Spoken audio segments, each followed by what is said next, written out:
Hello, Professor Leloudas. This is Diego. Hi, Diego. Hi. I'm glad I made it. I just ran back from teaching, so I'm glad I haven't delayed you in any shape or form. Don't worry. We're already online, preparing the streaming.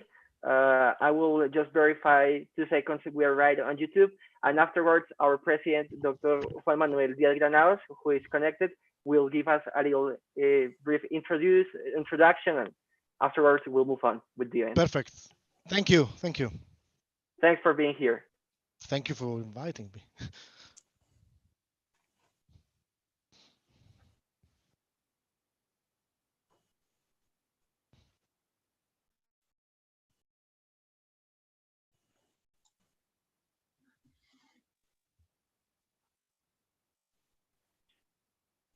Estamos en vivo en YouTube, doctor Juan Manuel Díaz Granados. Sí, señor. Doctor Diego, en el orden, ¿quién va a hablar de primero?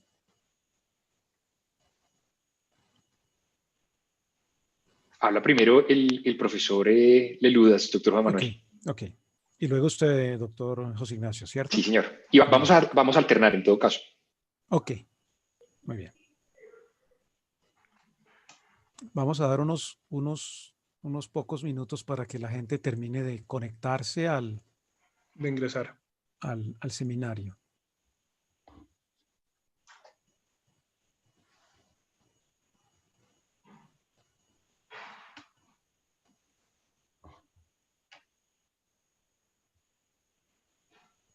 Muy buenos días a todas las personas que se han conectado a nuestra tertulia del día de hoy, el tercer foro de Acoldese Joven. Sean ustedes muy bienvenidos. En cuestión de unos pocos minutos estaremos dando inicio a la sesión del día de hoy. Entonces a todos una muy cordial bienvenida, unos muy buenos días.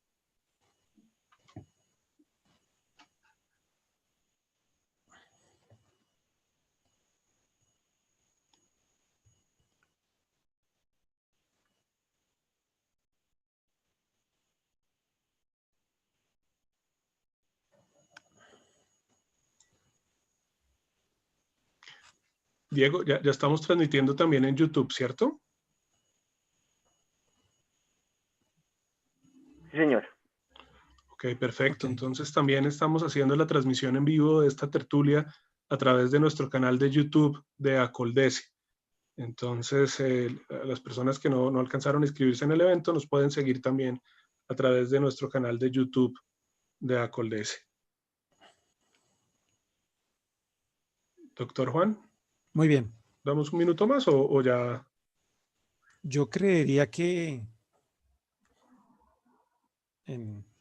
a las 5 empezamos, o sea, sí, señor. En breves segundos.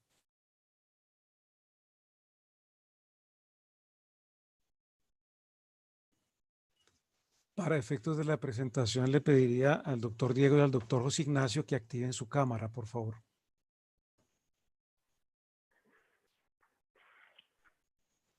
Ok.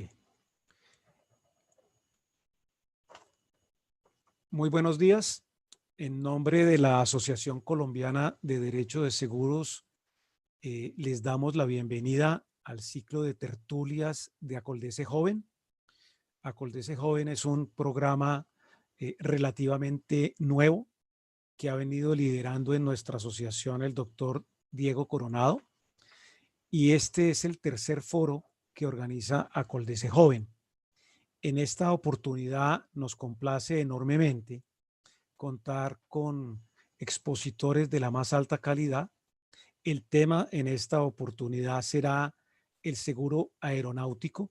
Es un tema muy especializado, muy interesante, que comprende aspectos no solamente de los seguros de cosas, sino también de los seguros de responsabilidades, y tienen una aplicación cada vez mayor. Obviamente, cuando termine la pandemia y los vuelos empiecen a regularizarse con mayor frecuencia, si sigue la tendencia del mercado aeronáutico, vamos a tener cada vez más medios de transporte y cada vez más automatización en esa materia.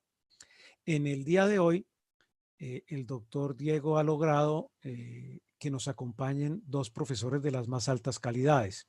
En primer lugar, el doctor George Leloudas. Él es profesor asociado de la Universidad de Swansea, abogado de la Universidad de Atenas, magíster en Derecho Comercial de la Universidad de Bristol, magíster en Derecho Aéreo y Espacial de la Universidad de McGill, doctor Ph.D. en Derecho Aeronáutico con énfasis en responsabilidad y seguros de la Universidad de Cambridge. Es una de las personas más calificadas en esta materia. En segundo lugar, nos acompaña el doctor José Ignacio García Arboleda, profesor de la Universidad Javeriana y de la Universidad de los Andes, instructor de la IATA, socio de su firma García Arboleda Asociados. Él es abogado de la Universidad Javeriana, especialista en Derecho Administrativo también de la misma universidad y magíster en Derecho Aeronáutico de la Universidad de Leiden. La organización de este evento va a estar a cargo de el doctor Diego Coronado, quien dirige Acoldese Joven en nuestra asociación, en Acoldese, quien va a explicar la manera como va a funcionar este seminario, en el cual vamos a contar con el soporte de traducción simultánea. Así que dándole las gracias muy especiales a los expositores, al profesor Leloudas y al profesor García, le doy la palabra al doctor Diego Alejandro Coronado. Gracias, doctor Díaz Granados. Muy buenos días para todos. Para mí es un motivo de felicidad darles la bienvenida al tercer foro de Acoldese Joven, una introducción al seguro aeronáutico. La dinámica del evento, como fue anunciado, va a ser en inglés con la opción de una traducción simultánea en español, para lo cual es necesario asistir al evento mediante la plataforma Zoom en su versión de aplicación, sea esta para los dispositivos móviles o para los computadores.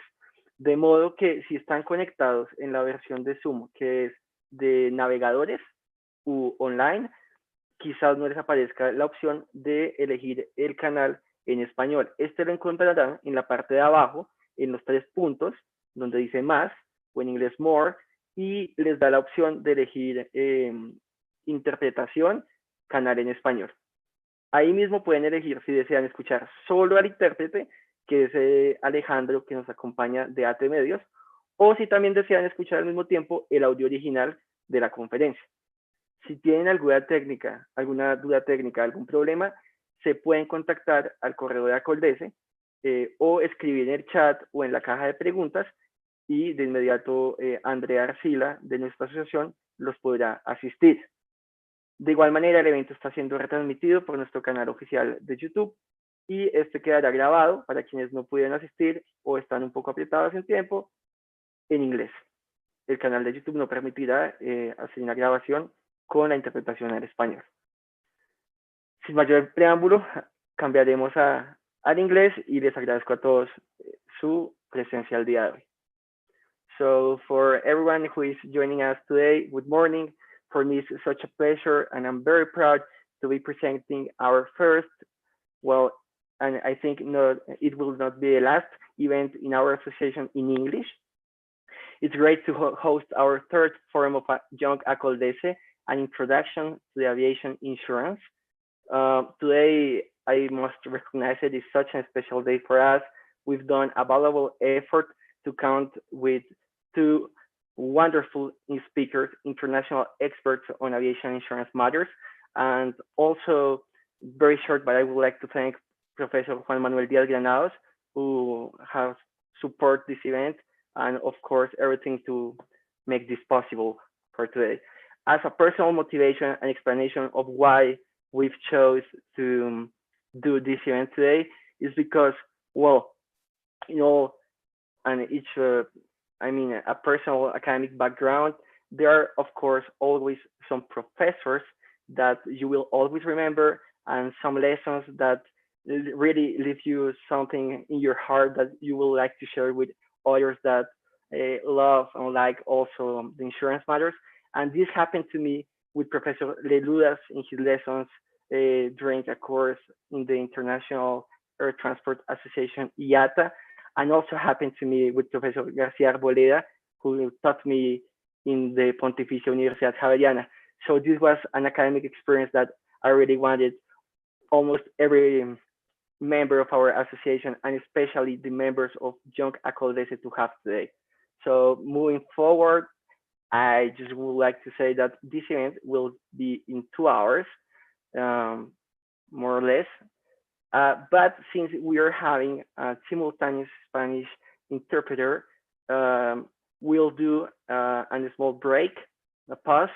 It could be just 3 or 5 minutes break so that the interpreter could rest a little bit and be with us also during the second hour.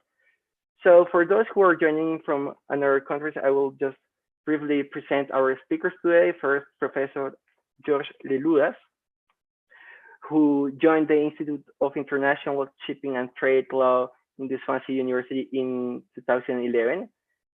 He's a graduate from the National University of Athens, and he holds an LLM degree in commercial law from the University of Bristol, and also an Air and Space Law LLM degree from the University of McGill in Canada. Also, he completed his Ph.D. degree in air law with emphasis on liability and insurance law at Trinity Hall from the Cambridge University. From another side, we have the pleasure to come today with Professor García Arboleda, José Ignacio García Arboleda. He is a lawyer graduated with honors from Pontificia Universidad Javeriana in Bogotá, Colombia.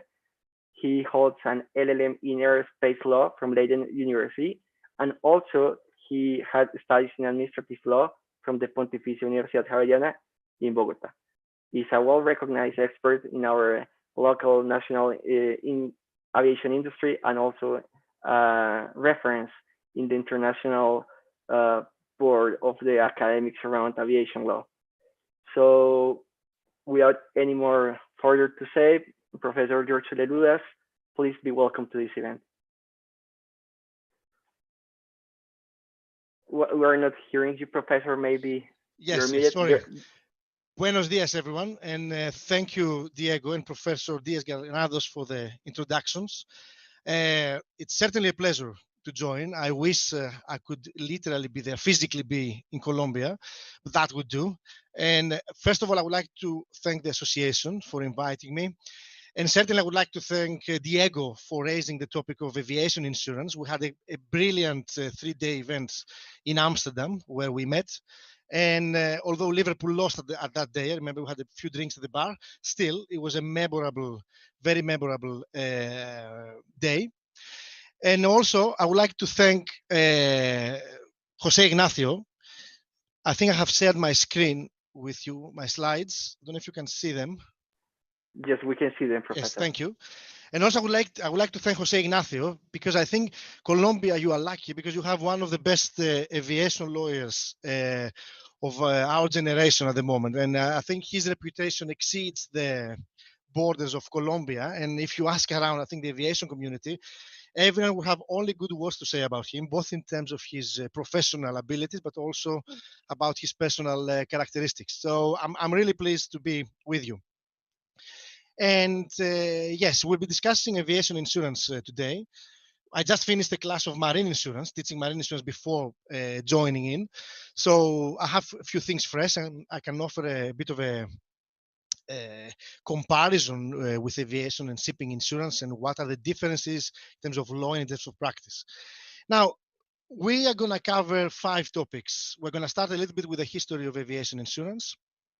Then we're going to move a bit into what kind of types of aviation insurance you come across in the London market, and also what are the current market conditions of aviation insurance. I know a lot of you, or there's an assumption that since less aircraft are flying, that the aviation the premium rates will lower, but it seems the opposite, that the premium rates in the coming renewals in December 2020 will increase. And part of my presentation will be to explain to you why the premium rates are going to increase, although there is less risk on the air.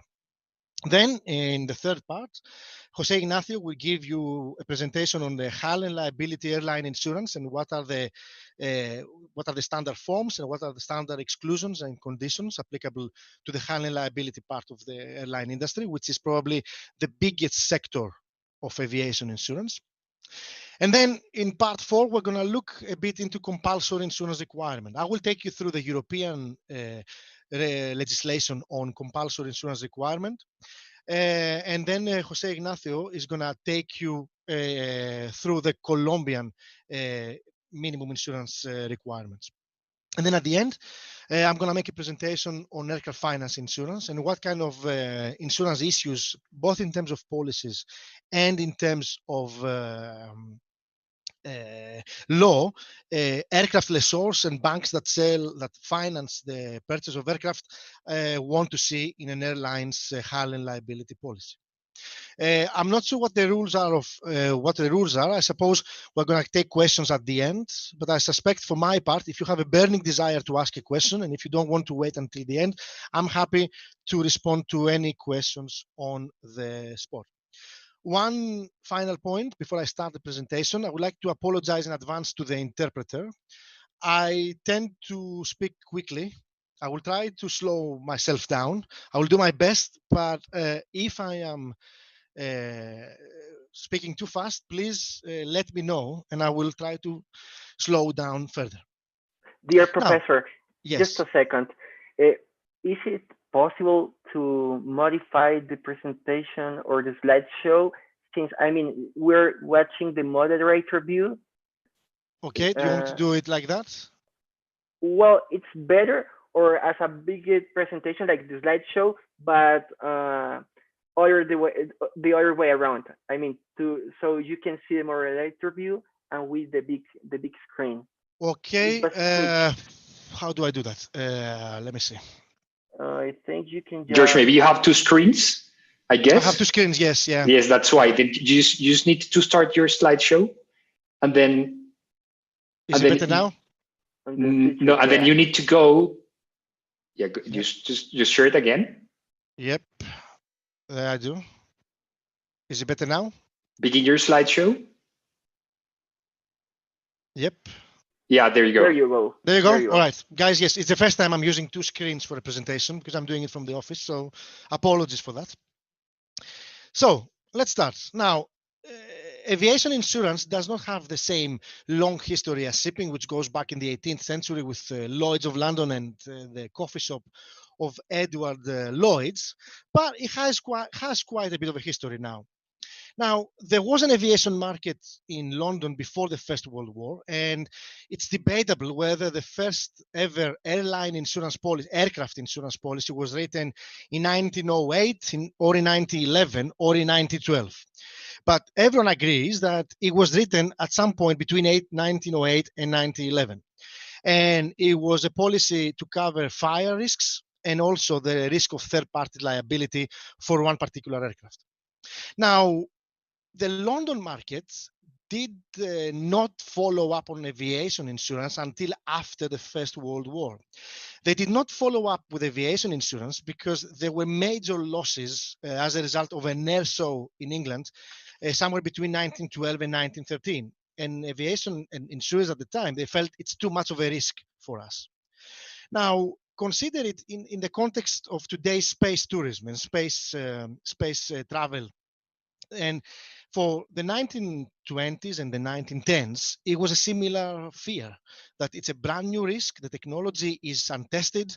And as insurers, we want the technology to improve before we decide to invest into insurance products. It's very similarly to what we have today with space tourism. And you can still find insurance for certain spacecraft, but whether you can find insurance for flying people to space, for launching people into space, it's a whole different scenario.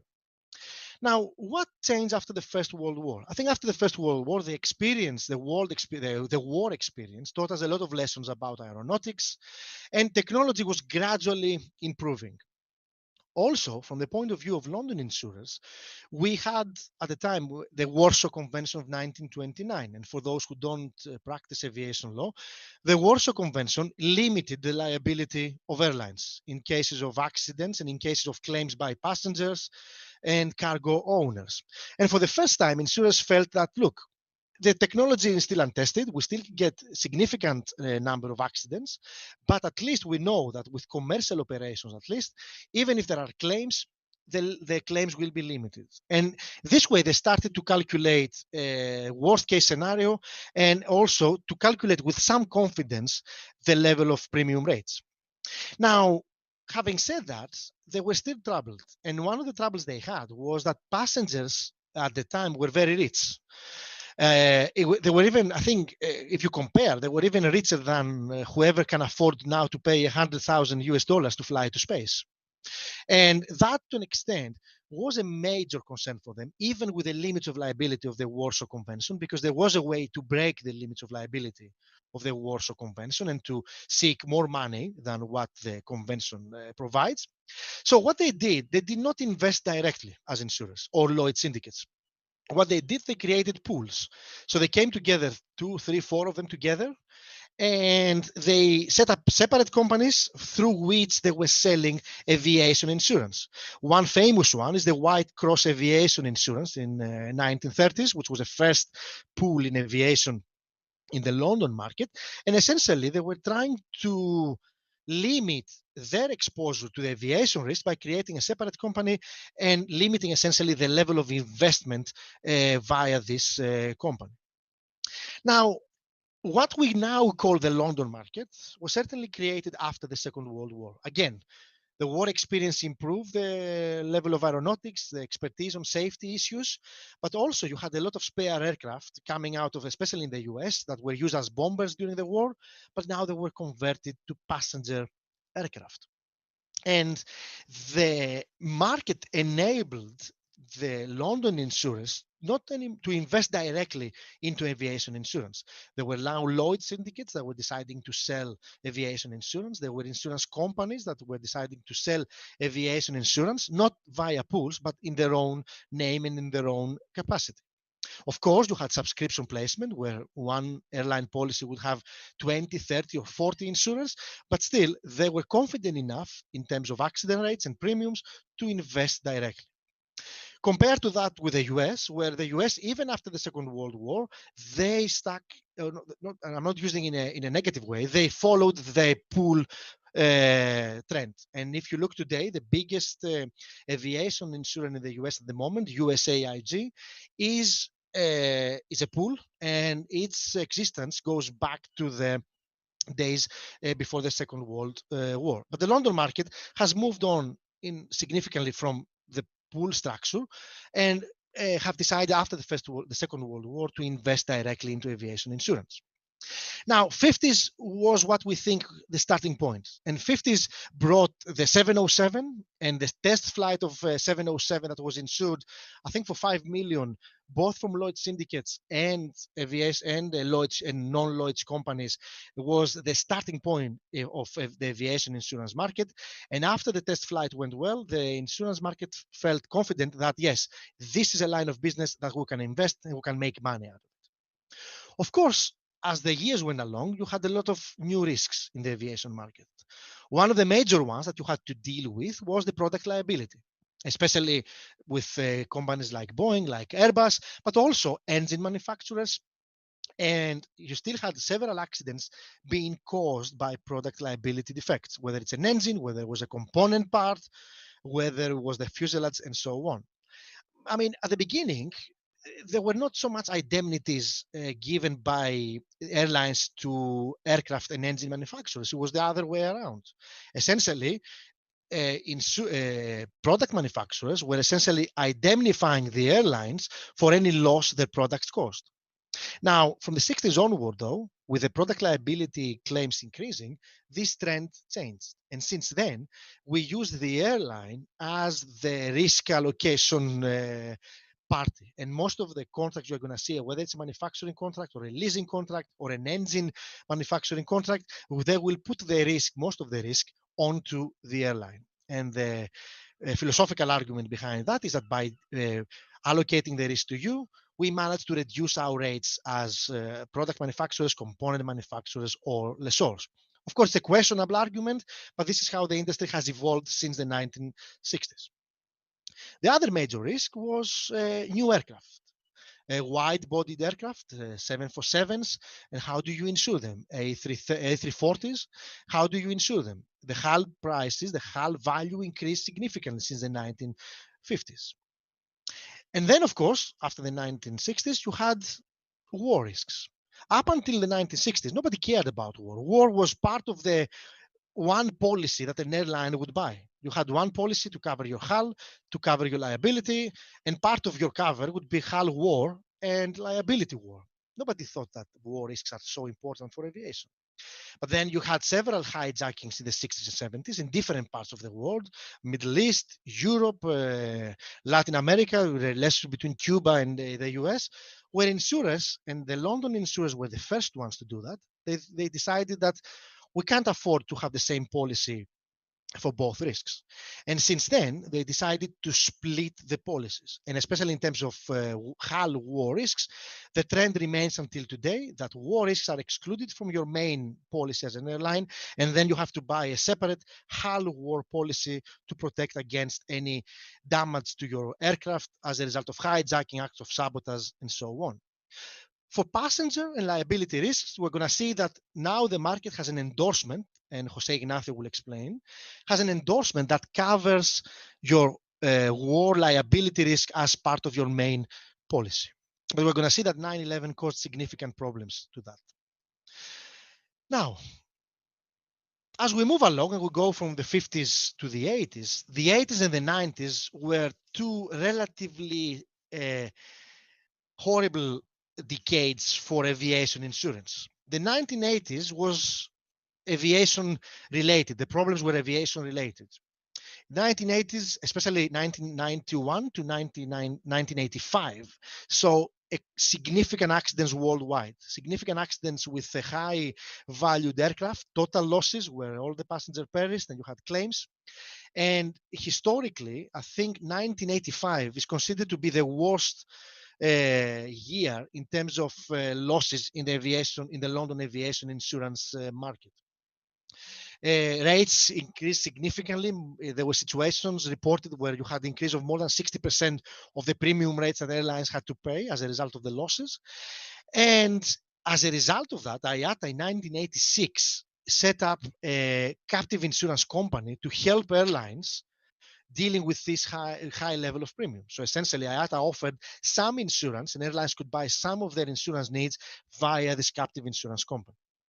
Now, this company only lasted for 7 years. I think they set up office in 1986, and they ceased trading in 1993.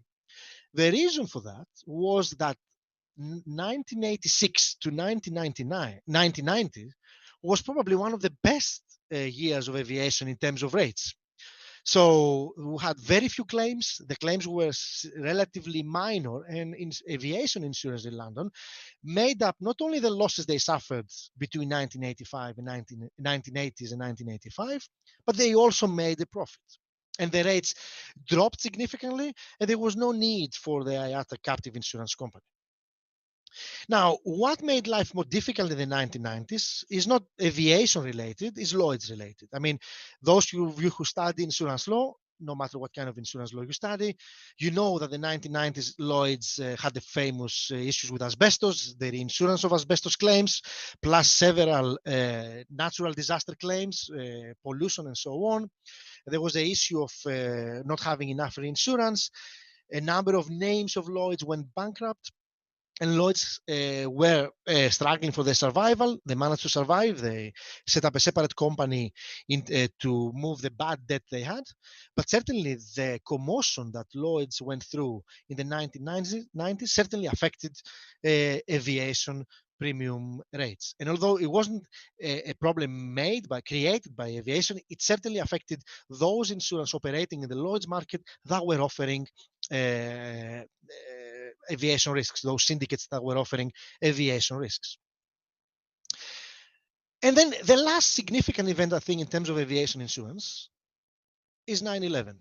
And 9/11, as I say on the slide, brought a sea change to the airline insurance markets. It changed the way insurers offer third-party liability risks. The aviation policies, airline policies, in terms of third-party war risks, were cancelled 7 days after 9/11, and cover was reinstated after 7 days with very, very low limits. And because the limits of insurance offered by the insurance market in the aftermath of 9/11 was so low that governments stepped in, and they offered for several years. The US even up until a couple of years ago offered third-party war risk insurance to their airlines with better rates. Gradually, the market recovered, and by now, no government offers third-party war risk liability insurance, and everyone buys the cover from the market, from the commercial market. But 9/11 left us with two legacies. The first one was, to what extent, what are the financial limits of insurers providing third-party war risk insurance? I'm going to discuss about that shortly. And the second one opened the discussion about weapons of mass destruction. And now, after 9/11, the worst case scenario of an insurer, of an aviation insurer, is not anymore a collision of two 747s or two A380s above a major city like New York, and the claims from these passengers of these two aircraft and the destruction that you cause on the ground. Or the worst case scenario is not 9/11 the way we experienced it, but the worst case scenario is, what if there is a 9/11 nowadays with weapons of mass destruction? And aviation insurers identify three weapons of mass destruction: biochemical ones, radioactive contamination, and electromagnetic pulse. And what they fear is that the loss potential of those weapons, if used by terrorists, and if they are used by terrorists in an aircraft, can have quadruple impact than the 9/11 had. So one of the aspects of weapons of mass destruction deals with hull, and we're going to see that there is a product in the market, LSW 555D, a policy that excludes to a certain extent weapons of mass destruction for cover, for hull risks. But at the same time, there is regulators do not feel so comfortable having similar exclusions for weapons of mass destruction when it comes to passenger and third-party liabilities claim. So for the time being, the same exclusions that insurers use for weapons of mass destruction in hull, they cannot be used vis-a-vis passenger claims and third-party claims. And the reason behind that is that regulators are concerned that if another 9/11 happens with weapons of mass destruction, by using this kind of exclusions, many claims will remain unsatisfied, because the insurers will have a valid reason to avoid cover. So in that respect, they have not necessarily approved this type of policies. Now, what are the three current, let's say, issues that aviation insurers face? Apart from weapons of mass destruction, they have two additional ones. The first one is attritional losses. Attritional losses, I use the term to refer to partial losses.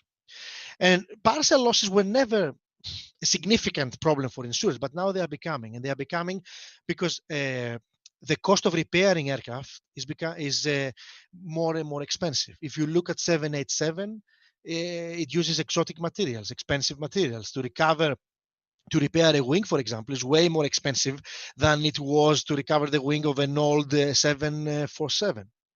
Same with A380s. Again, A380s, for example, was not necessarily a good aircraft for insurers because it had a lot of small problems, a lot of they were called in to cover a lot of partial losses caused as a result of the operation of A380s. And because it was a new aircraft using exotic materials, they were expensive claims. The second major issue that they currently face is deductibles. Now, deductibles in aviation insurance are, I think, for wide-bodied aircraft, is between 1 million and 1.5 million per aircraft. And for narrow-bodied, it's between 500,000 and 500,000 and 750,000 US dollars. Insurers believe that these are very low, especially for wide-bodied aircraft, to have a deductible of 1 million. And ideally, they want to increase the deductible. They want to increase the amount of risk that the airline retains. The problem is that they can't do it the same way they did it in the 1980s. The current level of deductibles is the result of an agreement that insurers had back in the 1980s, where essentially they coordinated to set the limits globally. The problem that you have now is you can't do that anymore. Competition laws will catch you, and that will be an uncompetitive practice if you decide to sit all together and agree on what kind of deductibles now we need to impose on our on airlines. Also, and the problem that they face is that if unilaterally some of them decide to increase the deductibles, then they are in a competitive disadvantage against their competitors. So if XYZ Insurance decides to move the deductible to 3 million, its competitors can retain it in 1.5 and use it as a selling point to airlines and say, look, we are offering a much lower deductible. So in that respect, they retain the existing limits, not because they are happy with them, but because they cannot do otherwise. Now, and I mean, as I said, questions at the end, but if you have any burning desire to ask any questions about the history of aviation insurance, I'm happy to respond it now. Now, from history, we're going to move a little bit to the types and conditions of the aviation insurance market. Now, what we call aviation insurance market has three segments. The first one is the airlines, aircraft operators, HAL passengers, and third-party liability insurers. Most of the insurers that invest in aviation insurance, this is the market they focus. This is where they invest. This is where they make the money from.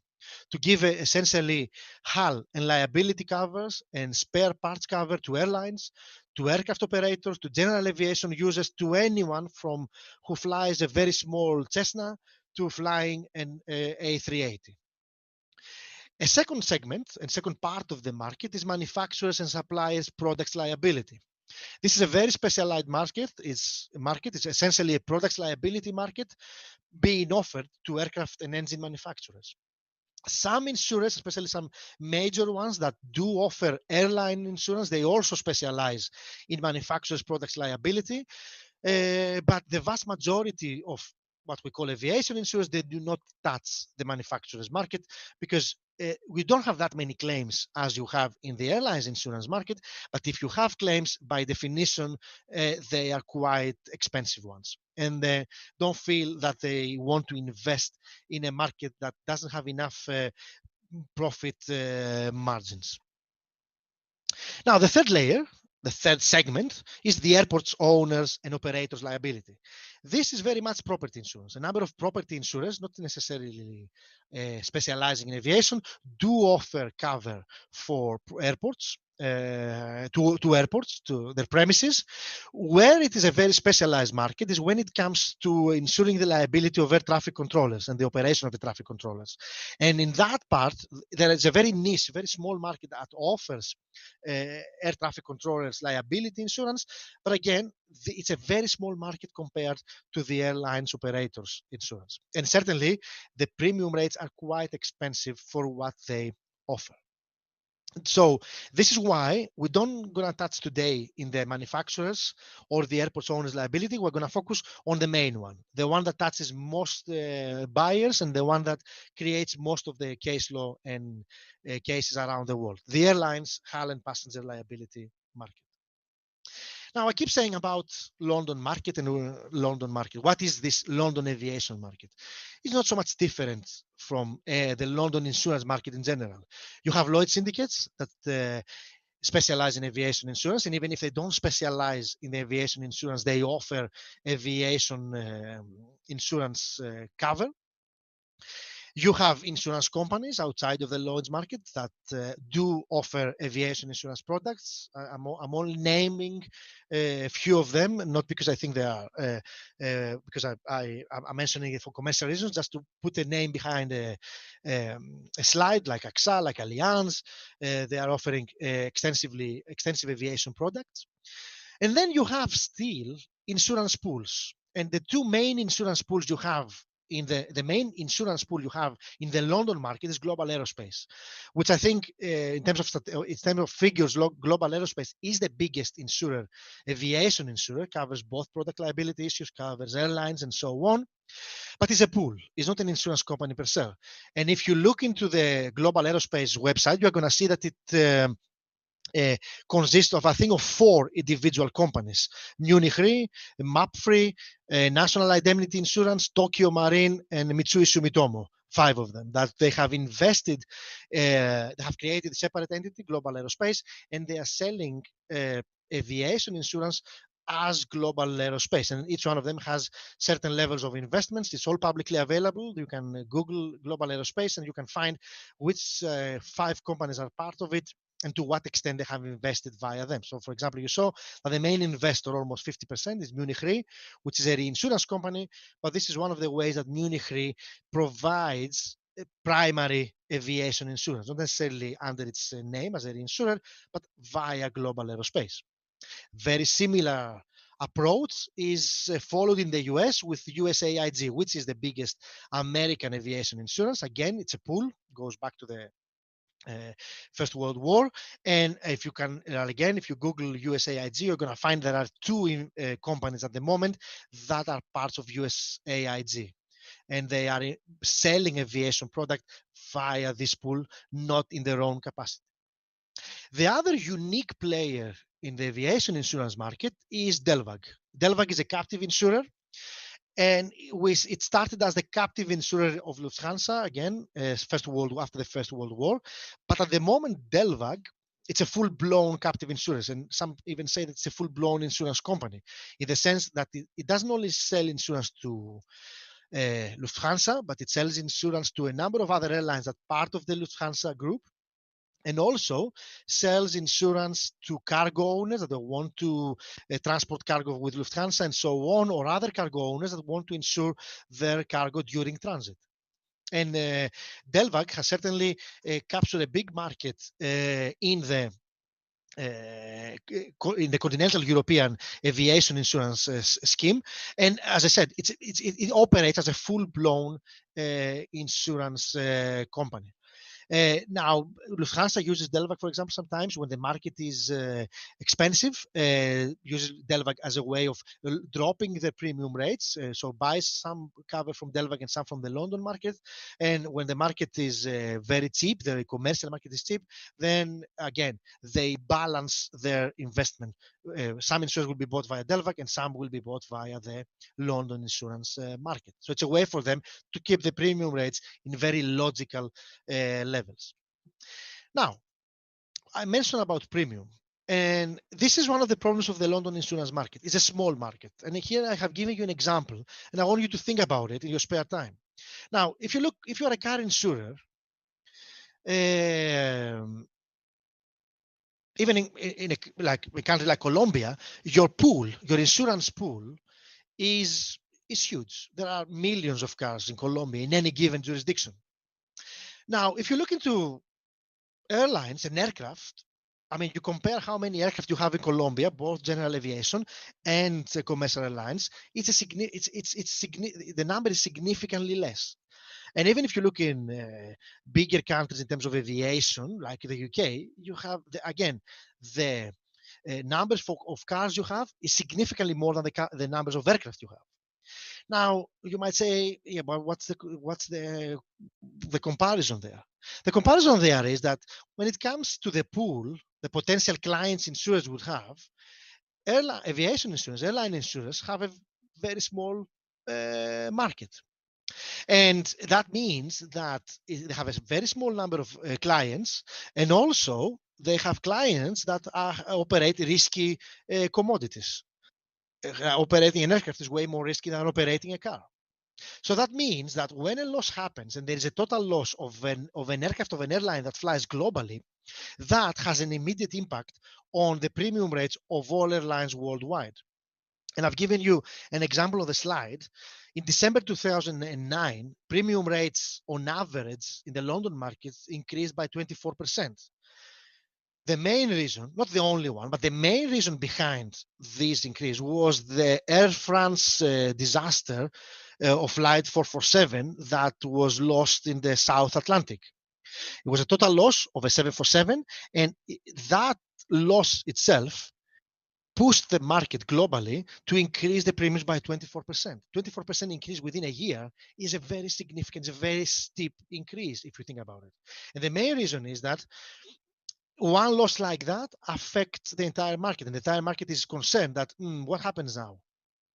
Our actuarial models didn't predict that, so we need to make provision for that. Now, to see how small the aviation market is, I've given you this year's statistics. Aviation insurance in 2018 contributed 4 billion of premium to the London market. And the London market has 56% of the global aviation insurance market. More than half of the global aviation market comes in London to be insured. And they produce 4 billion of premium. Compare that with the marine insurance market. The marine insurance market in 2018 contributed 26 billion of premium to the London insurance market, and they have only 33% of the global market share.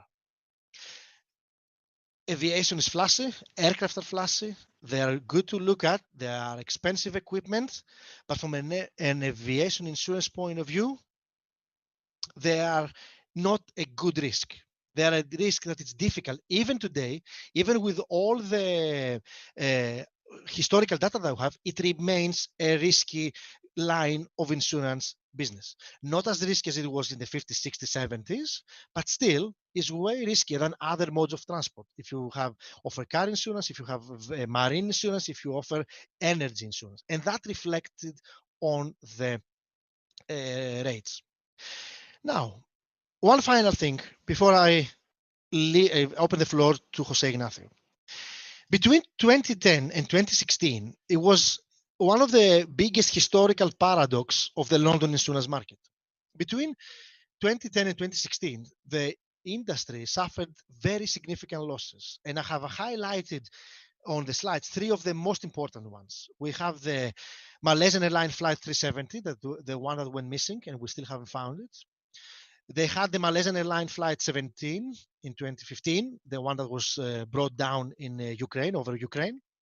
And you had also the German Wings Flight 9525, the one that the pilots committed suicide on a flight between Spain and Germany. Now, where is the paradox? That although we had very significant losses, the premiums kept dropping. And the period between 2010 and 2016 is probably historically is the cheapest ever aviation insurance period in terms of premium rates. It was very cheap compared to compared to years before to buy aviation insurance from the London market. And one question that came up and from someone that studies aviation insurance is, why on earth premiums did not increase when you had such significant losses? If you look back in 2009, one significant loss pushed the market to have a 24% increase in the premium. The answer to that is twofold. The first one is market competition. The market competition in what respect? Between 2010, after 2010, several investments were made into aviation insurance, especially in the Asian markets, either by setting up new Lloyd syndicates, new players in the aviation insurance market, or existing insurers or syndicates deciding to invest into aviation insurance. So existing insurers and bigger players in the aviation insurance market, they had a choice to make. They could increase the premium on the basis of the accident rates, but then they risked that they will lose clients, and they would lose clients because the new players in the market were unaffected by historical losses. So they were new, they were offering better rates, and they could attract several airlines. Now, to avoid the situation, they decided to prioritize the retaining of market share. So intentionally, they decided to keep the premium rates low so that they don't lose their clients, and they achieve to either push out or reduce the involvement of new investors into the aviation insurance market. So it was a bit of a fake situation happening between 2010 and 2016. The premium rates did not actually correspond to the accident rates. Why? The second reason is that especially the Malaysian flight losses was felt by the same set of insurers. Both involved Malaysian Airlines, the same airline. It was felt extensively by the market, but again, being in the same airline, it was felt by the same set of insurers. And also a big part of those risks was covered by war risk insurers, especially in the hull. Also, the German Whigs accident, in terms of hull cover, it was covered by hull war insurers, because suicide in aviation is a war risk, not a safety risk. So the losses, although they were significant, part of it went into the war insurance market, which to an extent is more prepared to deal with these kind of events. War risk insurers and the war risk insurers in the hull market are not specializing in aviation. The hull war risk insurers provide hull war for aircraft, hull war for vessels, for ships. So they have a much bigger portfolio. They have a much bigger investment in the insurance industry. And they know that they are not being called to cover losses on a regular basis, but when they are called to cover losses, usually they are significant losses, and they are better prepared than non-war risk insurers. What changed after 2016? And the market and the rates are going up. Losses of insurers. What changed after 2016 is that insurers, not aviation insurers, but especially the property departments that usually are the most profitable departments of insurers, sustain significant losses. And if you look back and if you ask me which were these significant losses, hurricane and other natural disaster losses that they experienced in the US the last few years. This has cost them significant amount of money, and they decided that we cannot anymore subsidize aviation insurance, and we cannot subsidize our aviation insurance operations, because our most profitable ones, the ones that were subsidizing aviation insurance, property ones, are now losing money, and we have to cut down on costs. And since 2016, you hear always the news, Lloyd's syndicates decide to stop insuring aviation insurance departments. Aviation departments of insurers are being sold to other parties, and there is a consolidation of the market. And now aviation insurers, or insurers in general, that provide aviation cover, have decided that we cannot anymore prioritize market share. We have to prioritize profits. And aviation insurance, due to their characteristics, is not anymore a profitable market, and we want to, at the moment, de-invest from aviation insurance. And that brings us to COVID. And I saw there is a question about COVID, and I think the assumption is that, yes, with COVID, having aircraft on the ground, that means a reduction of the premium rates. But the information we get from brokers at the moment, and most of the worldwide fleet is being renewed now as we speak, November and December, in the London market, is that premium rates will increase.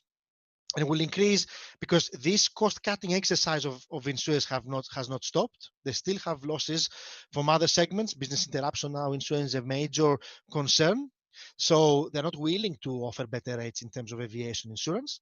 But also, don't forget that, yes, we don't have aircraft on the ground or flying, but we also have aircraft on the ground.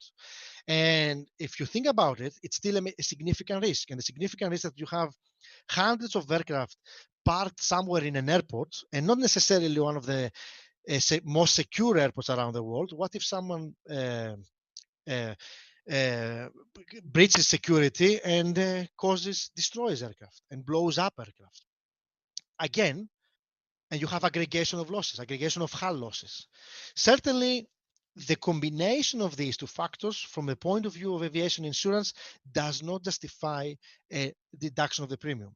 Now, on a case-by-case basis, as a result of COVID, insurers have made reductions, and they have given allowances and flexibility with respect to the payment of premium, and they are very understanding of what the whole COVID situation has caused to the airline. So in that respect, case by case, they do provide, most of them, at least from what brokers report, they do provide allowances and make provision for premiums and so on. But as a market, when it comes to the renewal and what kind of premiums they're going to charge for the next policy year, it's not expected to lower down. And especially if you hear now the news with the vaccine, and if it's successful, one of the things that insurers take into consideration is, yes, at the moment that we renew the policies, COVID is an issue and airlines have parked aircraft. But if the news are as we speak, and we have some solution in the COVID situation as a result of the vaccine, airlines will be up and flying in the summer. And then by then we won't be able to increase the premium. So we need to make provision now for the expansion of operations that it is expected to happen in the summer, or at least to make provision in case operations come back to the normal levels in the summer or afterwards. On that note, I'm leaving you for the time being in the capable hands of Jose Ignacio. Thank you very much, and I will return like Robocop said. Thank you.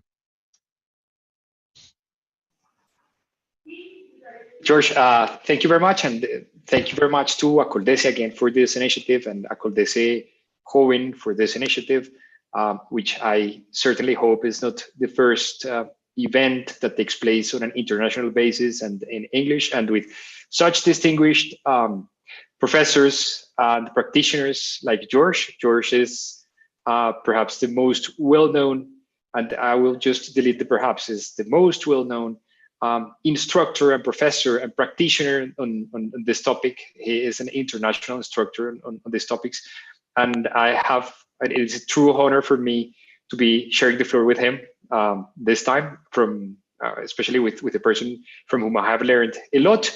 I know George since over a decade already, very much a decade. So it's I've been learning from him since then. So it is really fantastic to be here with him. And I'll share some minutes and with all of you guys attending this lecture.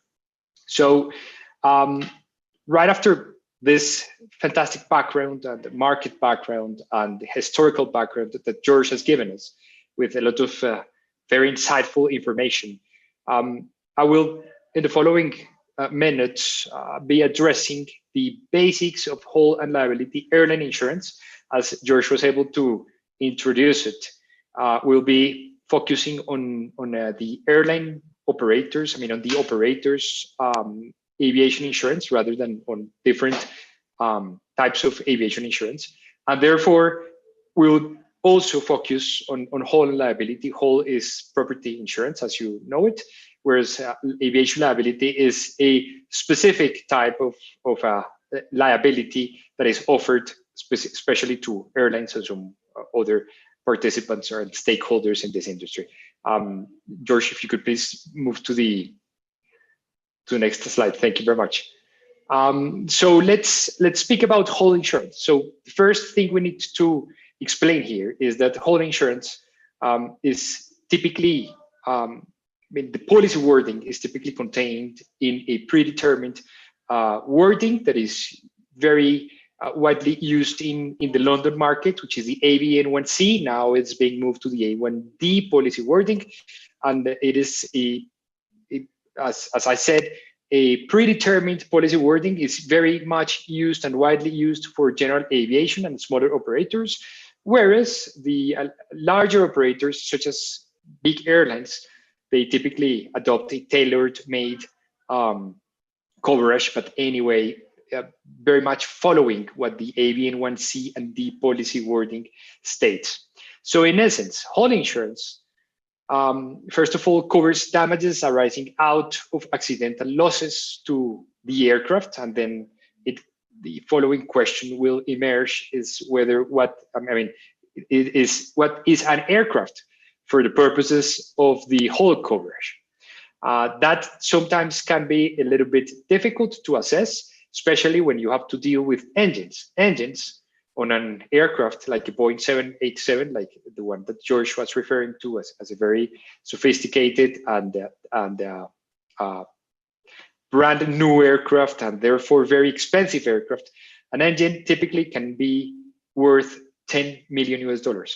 So a question or an issue related with an engine can be extremely relevant. Therefore, you need to understand as an operator whether or not the engine is included in the aircraft coverage or not. So in essence, under hull insurance, if the engine is attached to the aircraft and therefore forms part of the aircraft. It is insured under the aircraft hull coverage. But of course, if it is removed from the aircraft, from the fuselage, from the hull, then it is automatically out of that coverage, and then a separate product needs to be purchased by the operator to make sure engines are always insured. But for the time being, aircraft is the sum of many parts and components, and when they are together, they form the aircraft, and therefore they are covered under this whole insurance coverage.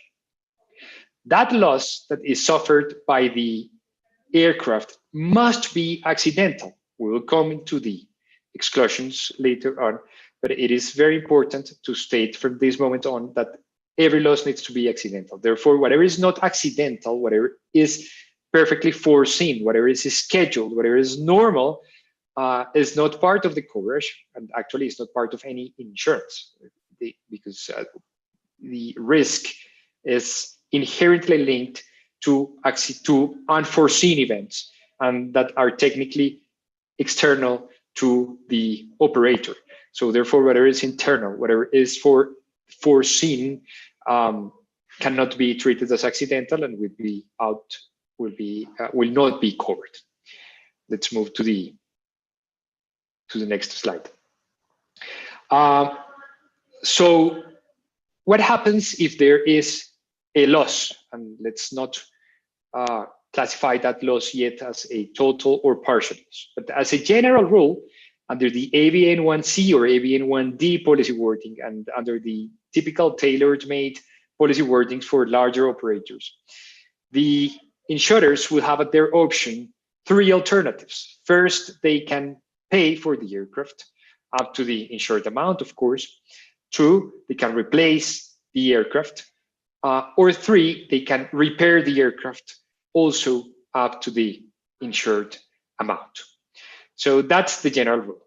So if the insurer, if insurers actually take the option of repairing the aircraft, they shall only cover whatever is accidental.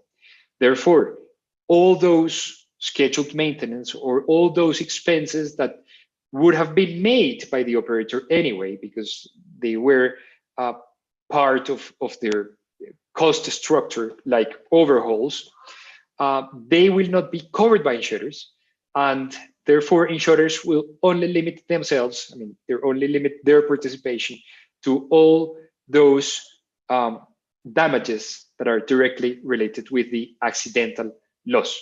This is very important because this is also part of the essence of insurance, once again, whereby whereby the risk is inherent to accidental events, not to foreseen or foreseeable events.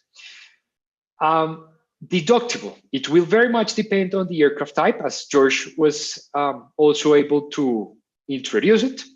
But the large commercial aircraft, narrow body aircraft, and that narrow body, when we talk about narrow body aircraft, that means a single aisle aircraft, they will typically have a deductible between 750,000 or $1 million US, whereas a wide body will be between $1 million US and $1.5 million US. So it is a very high deductible from the operator's side.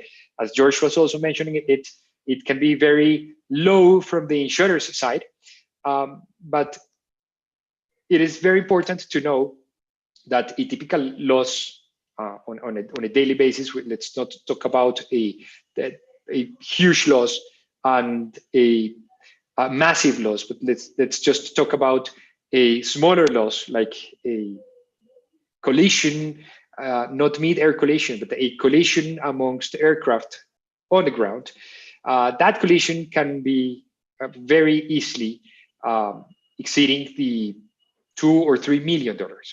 So when you have a collision on around $2 million US or $3 million US, and the operator needs to pay $1 million US out of that collision, that is a lot of money that needs to be spent by the operator. And as if you guys that are attending the lecture are a little bit connected with the airline industry, you may know that the airlines, I mean, all operators, but especially airlines, they are very sensitive in regards with their cash flow, and just being forced to pay $1 million suddenly, then that may create a huge impact on their cash flow, and this is something they would like to avoid. So deductible will always be an issue, depending on which side are you talking about. So if it is from the operator's side, deductible will always be very high. But if you're on the insurer's side, then it will be very low for the huge risk that the insurers are actually facing.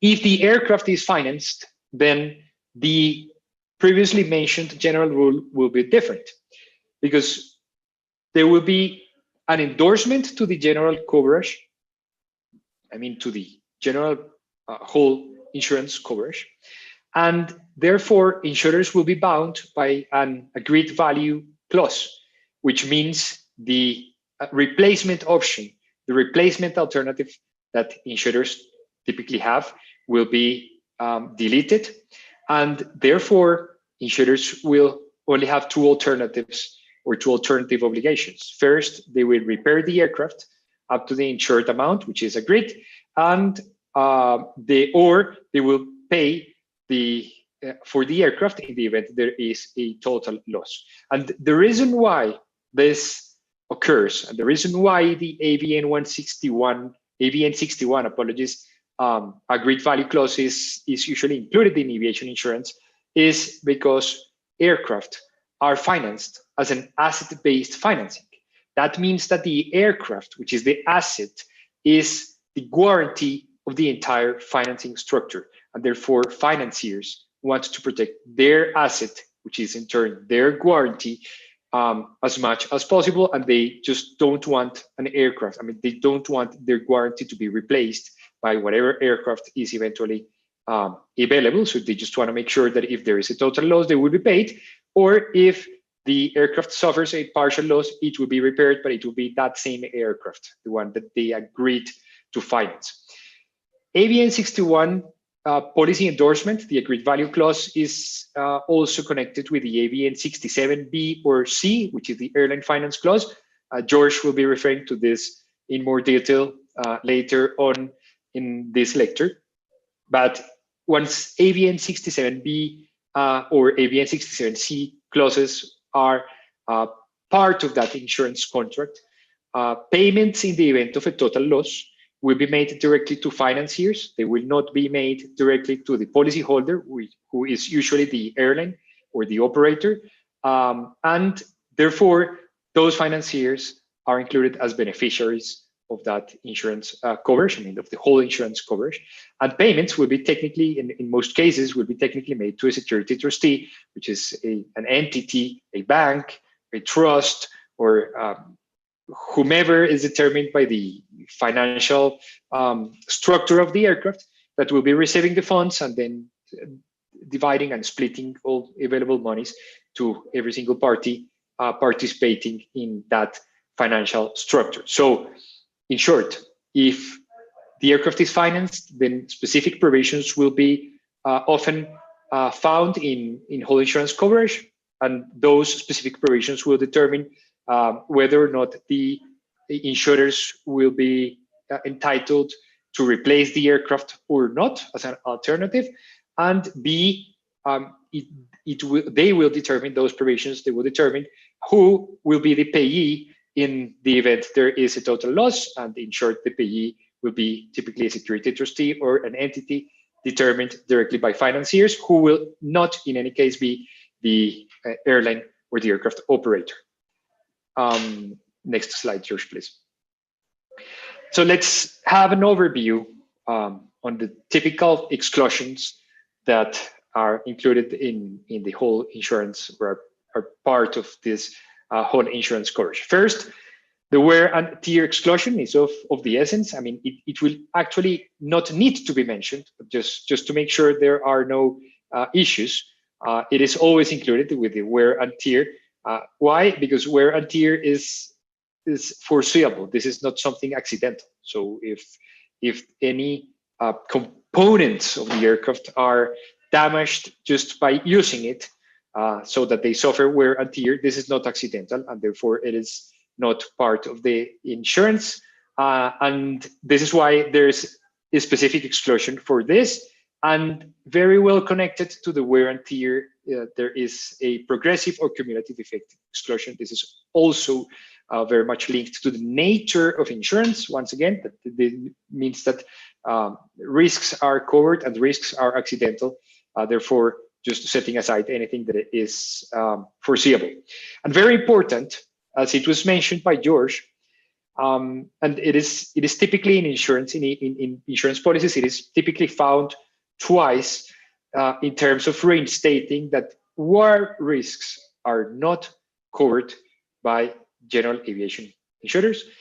So therefore, the operator needs to buy separate coverage for all those those risks associated to war, and there is a comprehensive list of war-associated risks. But just as an example, what it means war risks is war, invasion, hostilities, rebellion, revolution, insurrection, strikes, confiscation, labor disputes, and so on. All those events are typically war risks, and therefore they are excluded from coverage under the general whole insurance coverage.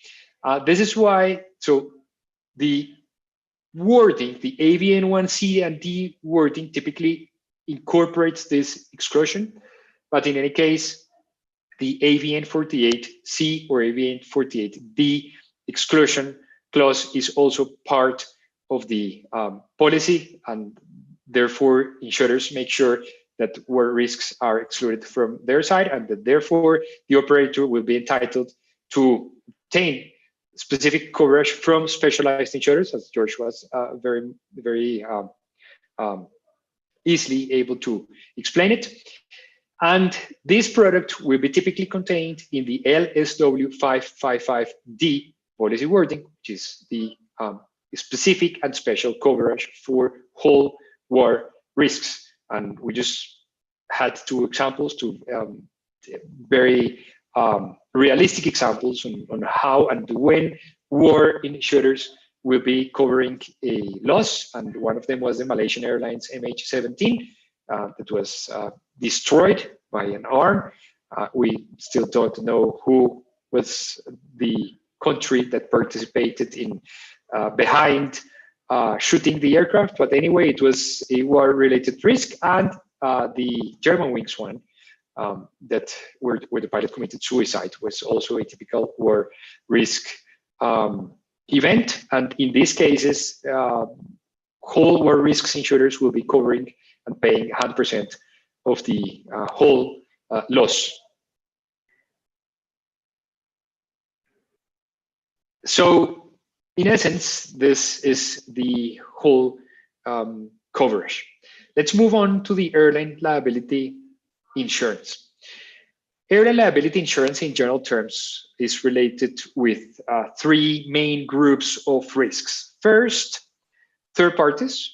And when we speak about, or when we speak in regards with third parties, we are referring to those parties other than passengers, employees, and crew members.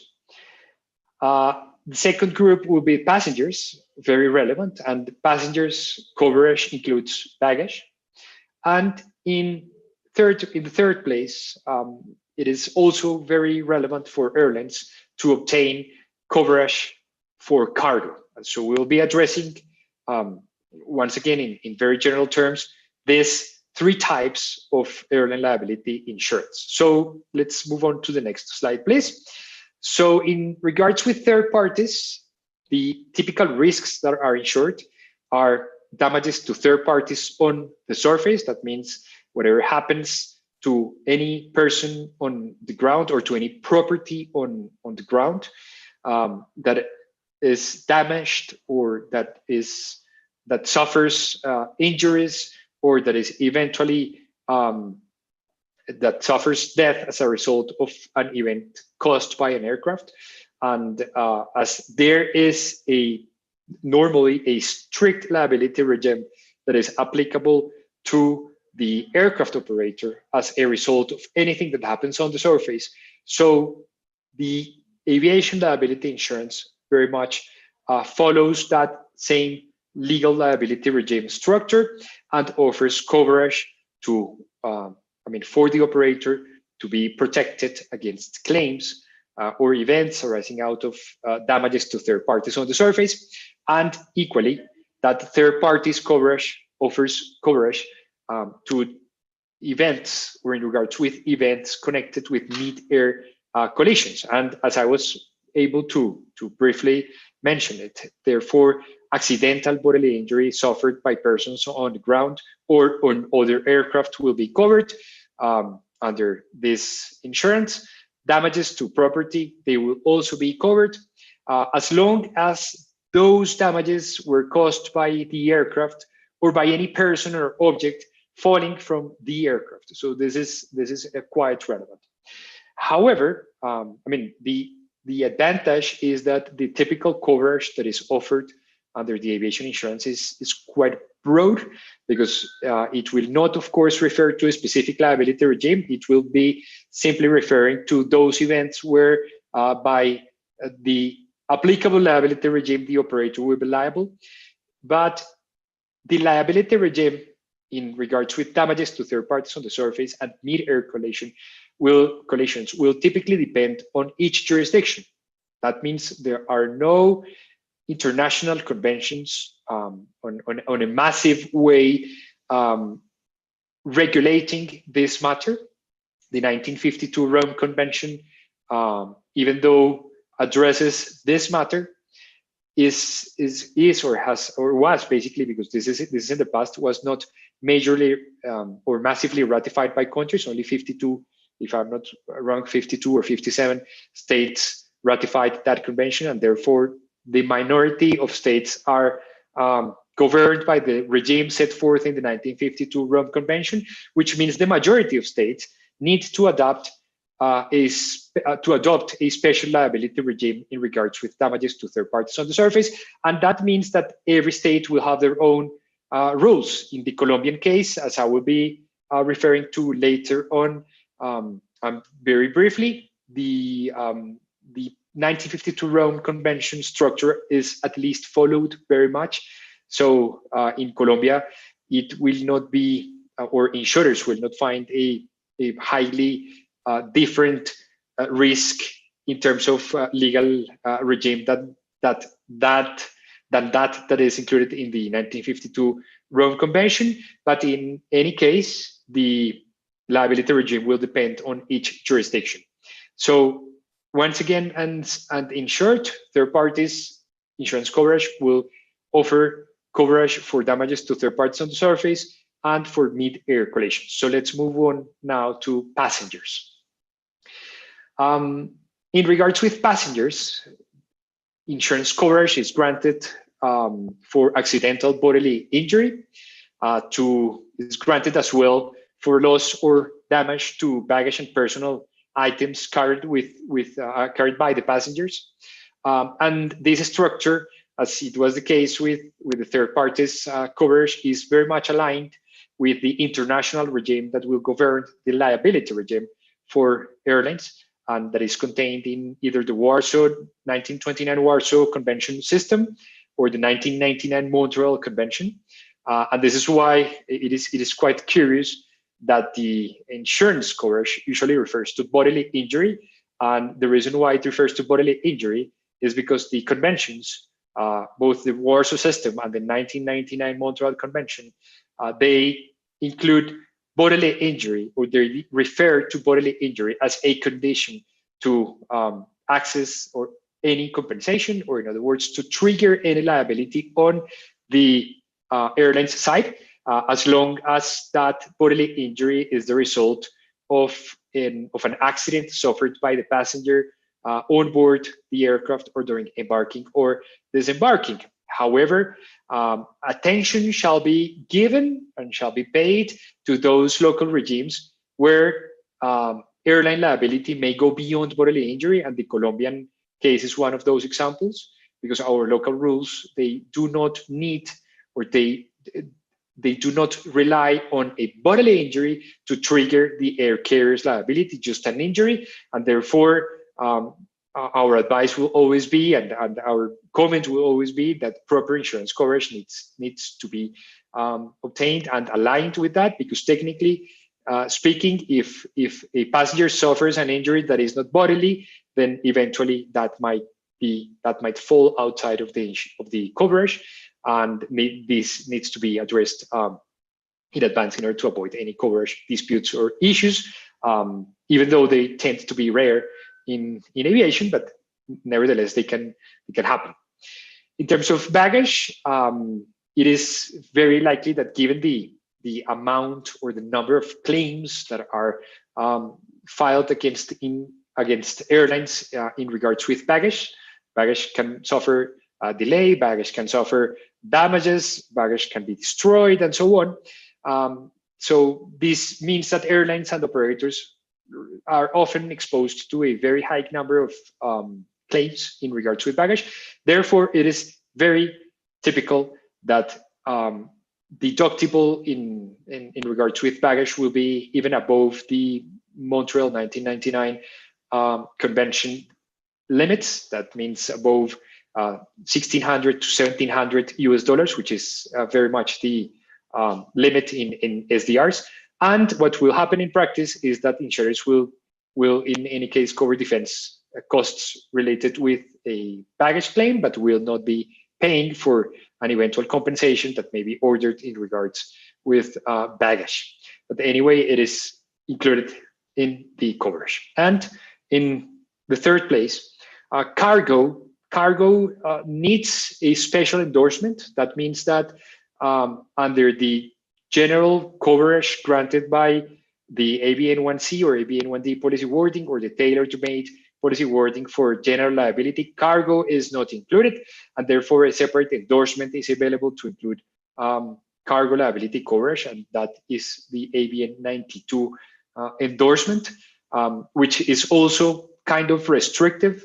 It may be eventually possible to obtain some additional coverage, especially for delay or consequential losses claims arising out of cargo, which is typical. I mean, cargo can be delayed, and as cargo is connected to commercial and to business activities, it is typical that some consequential losses claim will be filed or will be received by airlines, and therefore this needs to be addressed. But in any way, or in general terms, under the ABN92 endorsement, the operator will be covering accidental physical loss of the cargo or damages to the cargo whilst in the care, custody, or control of the insured, as long as that happens during carriage by air. And once again, this is very much aligned to the liability regime set forth in Article 18 of the 1999 Montreal Convention, which in essence determines that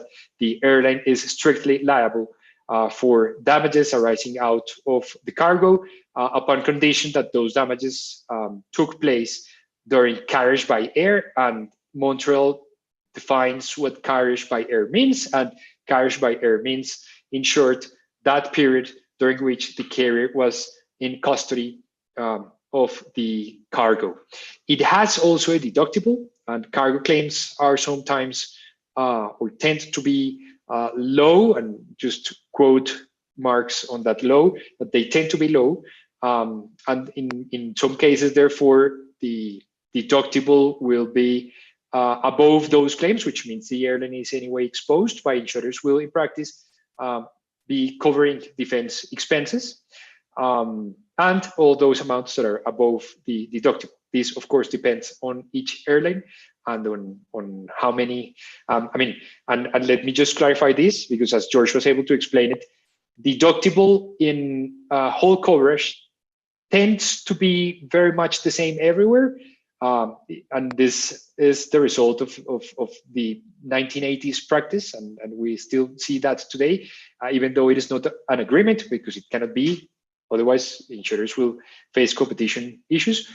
But this is not the case in liability, where in liability, what usually happens is that there's no deductible for passenger losses or for third parties losses, but there is deductible for baggage and there is deductible for cargo.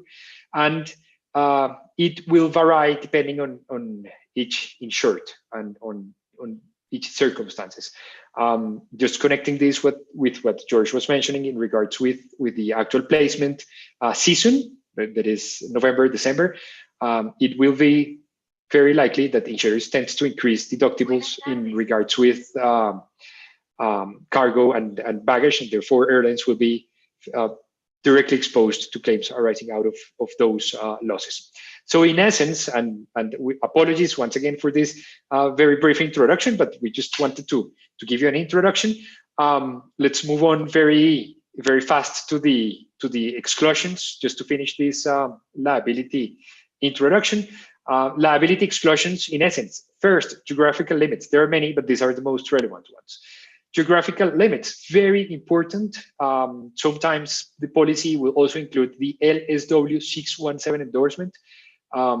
It is very relevant for smaller operators, and we had a case in Colombia back in 2016 with the Lamia loss. Lamia was an operator transporting the Chapecoense football team, and Lamia, quite unfortunately, the policy had the LSW 617 clause incorporated in the insurance contract, and therefore Colombia was not included in the coverage, or in other words, was excluded from coverage in regards with liability. Large operators, of course, they cannot have their business, they cannot do their business with geographical limits, so they usually have worldwide coverage, but this needs to be agreed. My understanding is that this is usually not a big issue for insurers, especially with large airlines, and it is not an issue to obtain, and it is not very expensive to obtain worldwide coverage, and it is of the essence for large operators. 2, aircraft being used for illegal purposes. It happens more often than anyone would like. And a perfect example of this would be a private aircraft being used for or to carry passengers for hire, that is for commercial purposes, which is basically illegal under aviation regulations. And any damages arising out of that event will be excluded. And in regards with liability, may I also say again that ABN 48C and ABN 48D or ABN 48D policy wordings will be included in the coverage, therefore excluding any risks in regards with liability. Therefore, operators need to buy separate liability coverage that is granted via the ABN 52E endorsement or any of the series of the ABN 52 endorsements, whereby specialized insurers will be granting insurance coverage arising out of war-related risks, such as those that we are giving you examples in the slides. So with this, I will leave the floor to George once again, and I believe also Diego will be asking for a short coffee break. Yeah, thank you very much, Professor García Arboleda and Professor Leloudas, for this part of our event. I will say just 2 small things before we're going to a 5-minute break. First, I would like to send a special greeting to Dan Sofin, who is a very well-recognized insurance lawyer in London, former partner from Gates and Partners, and former partner from the Kennedy's Aviation team in London, who is with us today. Thanks, Dan, for joining us. I would like to ask just a small question from the audience to Professor Leloudas. It was raised by our member Alba Lilian Jaramillo, who asked, can you give us an example of massive destruction weapons, and can we just explain which is its direct relation with the aviation insurance? Yes, thank you. Thank you, Diego. And yes, I'm also glad that Dan is here. Dan, we worked together years ago. We go on with Dan for several years. So we're currently writing something on cargo insurance, air cargo law, just published. So yeah, I'm also glad to virtually see Dan in the audience. Now, there are three weapons of mass destruction for the purposes of aviation insurers: hostile use of biochemical material, electromagnetic pulse, and radioactive contamination. A very common example used is with dirty bombs. So essentially what they're afraid of is that if you have a dirty bomb in an airport, planted in an airport, dirty bomb being one that has biochemicals as a way of causing damage.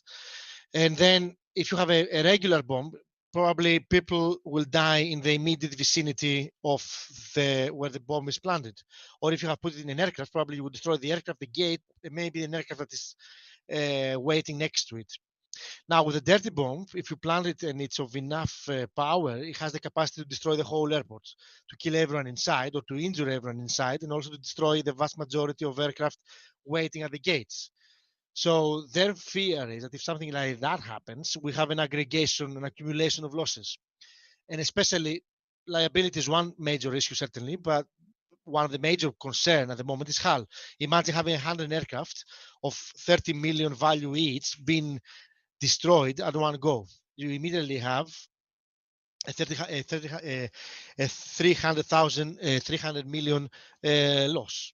So that's why, to an extent, with respect to hull, with LSW 555D, they do exclude, not all of them, not in their entirety, but they exclude a significant part of hull losses caused by weapons of mass destruction. We don't have events yet, but as history has suggested, hull war insurers tend to think ahead in terms of potential situations.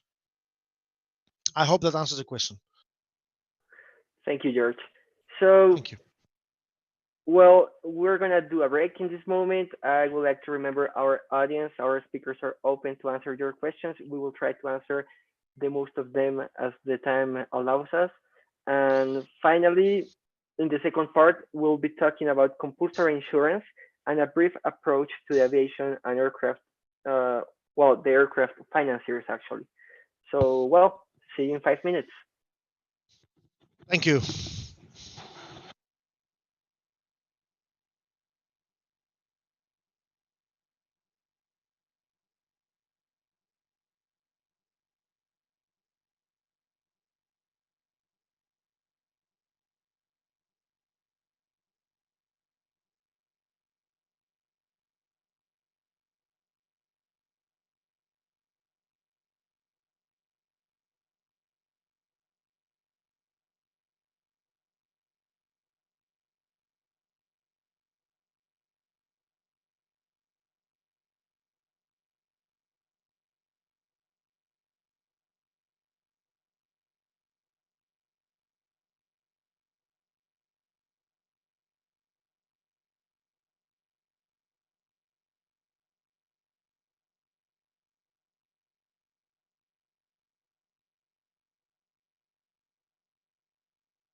Well, just a small announcement in Spanish for a second. Para todos los que nos acompañan el día de hoy, les agradecemos estar con nosotros. Les recordamos que tenemos un sistema de interpretación o traducción simultánea, en la cual pueden utilizar si están en Zoom, en una aplicación para dispositivo móvil o en sus computadores. Si están experimentando problemas técnicos, nos pueden escribir a través de la caja de preguntas o en el correo institucional de Acoldese, @acoldeseaida.org. Well, just for beginning our second part of this event, I'll leave our speakers who will share their ideas around the compulsory insurance. Thank you, Diego. Again, thank you, Jose Ignacio, for the very detailed presentation on HAL and liability. I'm going to use it as a base of my discussion now. So remember what Jose Ignacio said about HAL and liability insurance. The question that we have to answer now is it compulsory to buy HAL and liability insurance? And if it is compulsory, I mean, the regulators require you, then what are the levels that you need to purchase as an operator, as an aircraft operator? First of all, just to have it a clear answer is that in terms of HAL, there is no compulsory requirement. As far as I'm aware, no regulator, insurance or aviation regulator, would like to see evidence that you have HAL insurance. Having said that, though, there is no single lessor in the world, engine or aircraft lessor, that will lease its aircraft to you without you having to buy HAL and liability insurance. And as we are going to see later, they will ask you to add them on your policy. So HAL insurance is not compulsory by law, but it is sort of quasi-compulsory by market practices. Now, when it comes to liability to passengers and third parties, the answer is yes, it is compulsory. International law does provide a very generic and general requirement. So if you look into Montreal Convention 99, the one I have on the slide, which is about passenger risks, Article 50 says essentially that state parties shall require airlines to carry adequate liability insurance covering the liability under this convention. Liability being passenger claims against them for death, bodily injury, baggage claims, and cargo claims. Now, the Rome Convention that Jose Ignacio very rightly said is not a very widely ratified one, does impose a similar requirement that you need contracting states shall impose insurance requirements on operators vis-a-vis the third-party liabilities. The problem with both of these conventions is that they don't identify what kind of insurance they need to buy in detail, and also they don't necessarily identify how much you need to buy, how much insurance you need to comply with the rules. And they leave the determination of limits and the determination of cover to individual states. Now, that's all right if you are a state that have a sophisticated insurance regulation, but that if you look around the world, you might see that some states do not have as sophisticated minimum aviation insurance requirements. Probably the most sophisticated legislation in that sense is the European one. And in Europe, we have a regulation since 2004, Regulation 785 on mandatory insurance requirements for aircraft operators. It has been amended twice. The last time was this year. But the core of the regulation remains the same since 2004. I will briefly go through it. Now, I have given you the website where you can go and find it. I have prepared quite extensive slides on the minimum insurance, not so much to go through today, but also for those of you that want to have a copy of the slides and you want to start doing some research on the European way to solve this issue, you have enough materials.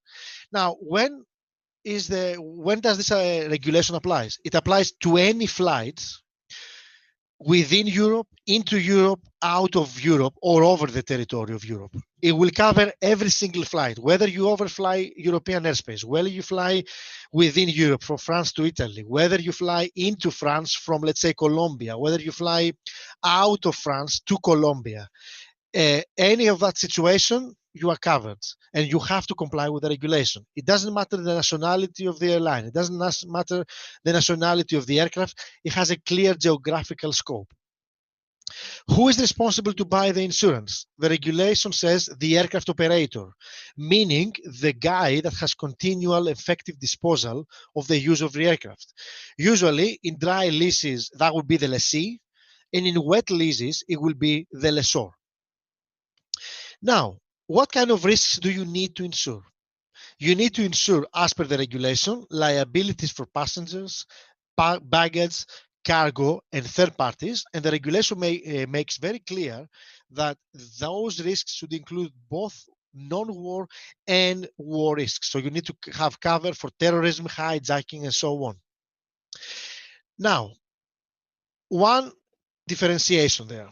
If you are insuring passengers, baggage, and cargo and third parties for non-war risks, your insurance should be on a per occurrence basis.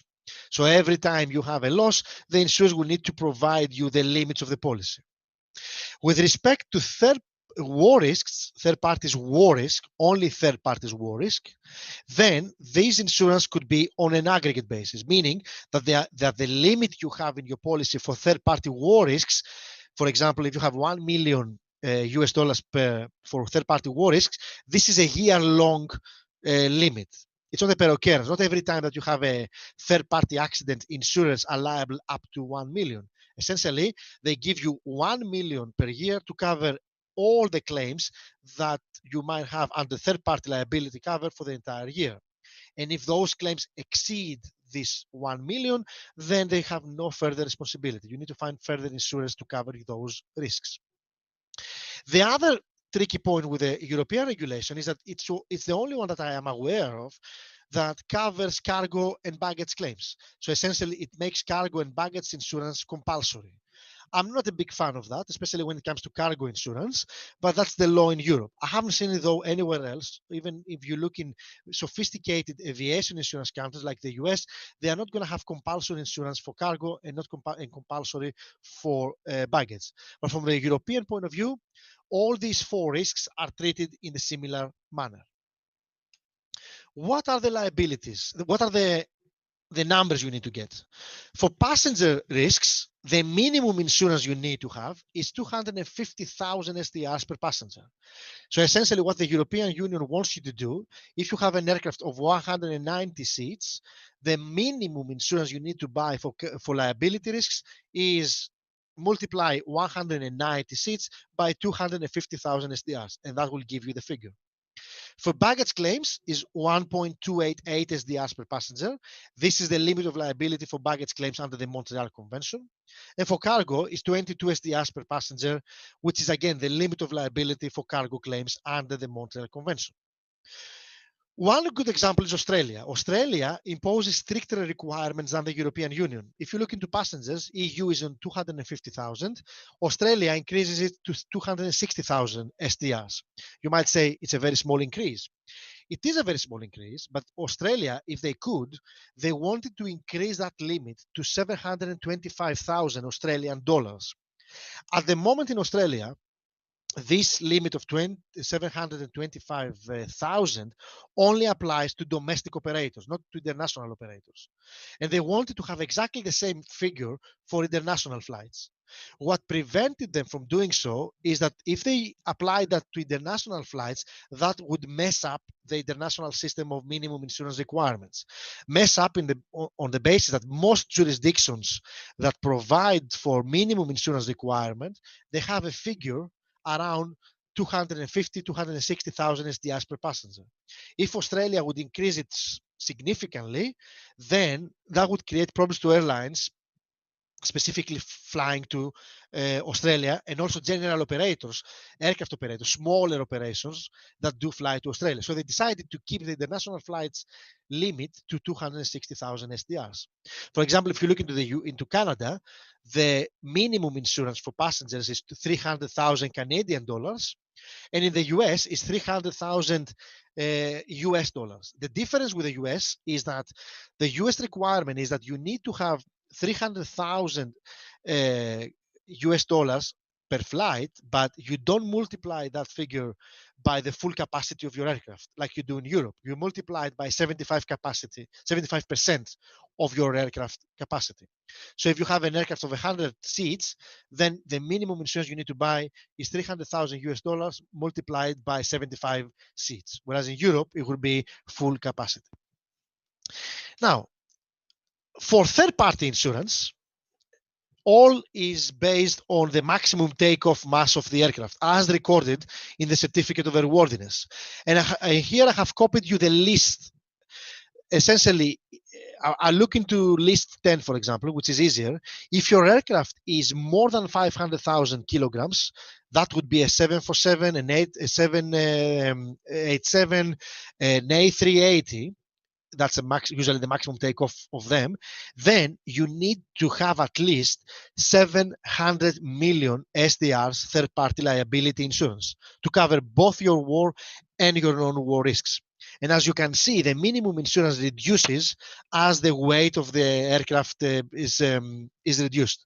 So if your aircraft is a 737, and I have given you the example here, a 737, let's say you have a 737 carrying 189 passengers and having a maximum takeoff mass of 78,249 kilograms. That means that you need to buy at least 47 million SDRs for passengers. That would be 189 passengers multiplied by 250,000 SDRs per passenger.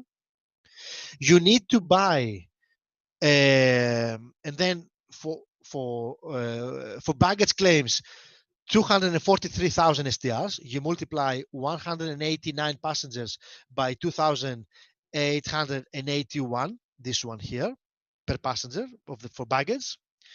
And for third-party liability, you need to have 300 million SDR for third parties because the 737 has a maximum takeoff mass of 78,000 kilograms, which is category 8. Category 8 is for aircraft between 50,000 kilograms and 200,000 kilograms. Category 8, 300 million SDRs. Now, that sounds like a big amount, but is that a problem for airlines? For airlines, certainly not a problem. Commercial airlines, when it comes to passenger baggage and cargo risks, they usually buy something between 1 billion to 3 billion per occurrence. How much you buy essentially depends on your operation. Smaller commercial airlines will be closer to 1 billion. Major airlines like British Airways, Lufthansa, Etihad, Emirates will go closer to 3 billion per occurrence. That will cover passenger war and non-war risks, baggage war and non-war risks, cargo war and non-war risks, and for third parties, it will cover third parties non-war risks. The problems are with third-party war risks. No insurer will give you insurance for third-party war risks on a per occurrence basis. They're only gonna sell you insurance on an aggregate basis for third-party war risks. And the current situation, I have provided as best as I can on the slide here, layer 1, layer 2, and layer 3. So essentially, they will give you a first layer of insurance for third-party war risks, something between 150 to 250 million US dollars. With 150 million, very, very few aircraft operators can fly because they are below the minimum insurance requirements. What most airlines would do then, they will buy an additional layer of insurance, layer 2. And the insurers of this excess war layer will give you an additional 850 million in the aggregate. So for most airlines, they are going to have 1.5 billion for passengers, baggage, and cargo, and then we'll get 1 billion in the aggregate for third-party war. 1 billion in the aggregate will come 850 from the insurers of layer 1 and 850 from the insurers of layer 2. Now, if you are in this category 10, if you're an airline that flies 747s, 787s, A380s, 1 billion in the aggregate for third-party war risk is not sufficient. Because if you look back at the regulation here, you are in category 10. Category 10 requires you to have at least 700 million SDRs. 700 million SDRs is more or less 1.1, 1.2, 1.3 billion US dollars, depending on the currency exchange. So you need more than 1 billion in the aggregate. What they do, they buy layer 3 third-party war risk insurance, which is excess war layer 2. And essentially, they find insurers that will give them an additional 1 billion in the aggregate. So essentially, they have 2 billion in the aggregate for third-party war risks. 150 from layer 1, 850 from layer 2, and 1 billion for layer 3. Most airlines will not go into layer 3. They don't need layer 3. They will go 1 and 2 together. But the very big ones, the global operators, they will certainly have to go into layer 3 and have 2 billion third-party war risk insurance. Why, if you ask me, why do we have this distinction for third-party war risks? The answer is 9/11. That came up after 9/11 because of what happened in 9/11. Aviation insurance felt that we do not want to provide third-party war risk insurance on a per occurrence basis as we were doing before 9/11, because if something similar happens, we are going to have the same results. We're going to have to decline cover and again have another crisis and again find new investment in the industry, which we don't want to do that. So that's how they protect their investment in third-party war risk insurance. My final slide about compulsory insurance. If you're a regulator, if you're a civil aviation authority, how do you check your insurance of operators? Most civil aviation authorities will ask any airline that flies, whether it's a domestic airline or an international airline, to submit a certificate of insurance, essentially a certificate from your insurance broker stating what kind of cover you have received. The sophisticated ones, for example, like the UK one, they have a statutory provision where essentially they retain the right to request a copy of the policy you have. If they feel that there is something dodgy going on with your insurance certificate, they have the right to ask you and injunct you to produce the policy of insurance so that they know exactly what you have bought. They rarely exercise it, but they have the option.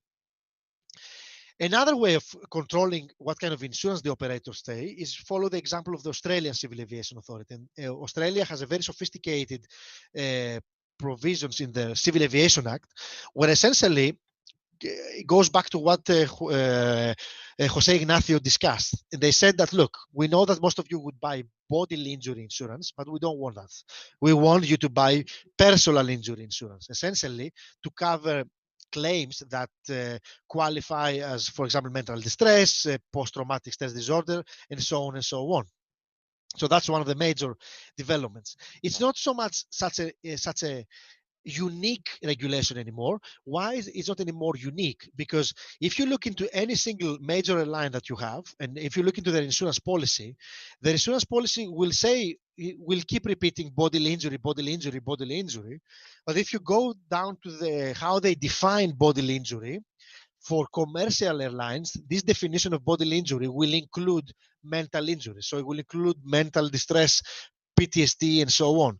So they use the term bodily injury, but they define it to cover personal injury. And that would be used in most commercial airlines that fly around.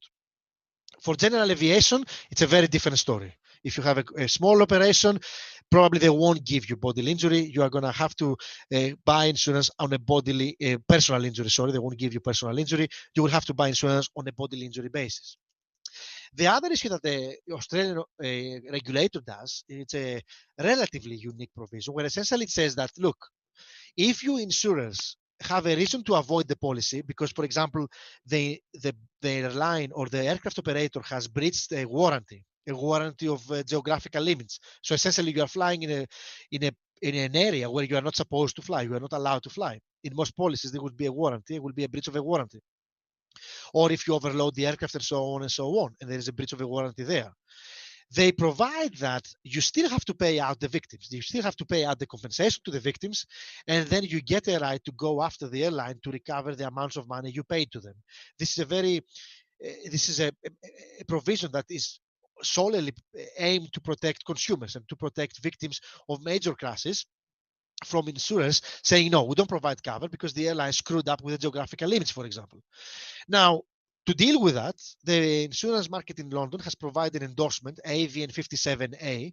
You can easily find it available online. It's a public document, where essentially they do provide cover for personal injury, but they also say in there that in compliance with the Australian regulators, we are going to pay compensation to the victims despite being a breach of a warranty in the airline's policy, but then we retain the right to go after the airline to recover whatever amounts we paid.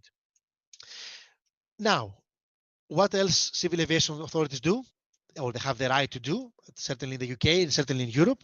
They have the right to deregister your aircraft if you're a domestic aircraft operator, if you don't comply with the insurance requirement, or they have the right to cancel your permits to fly if you are an international operator.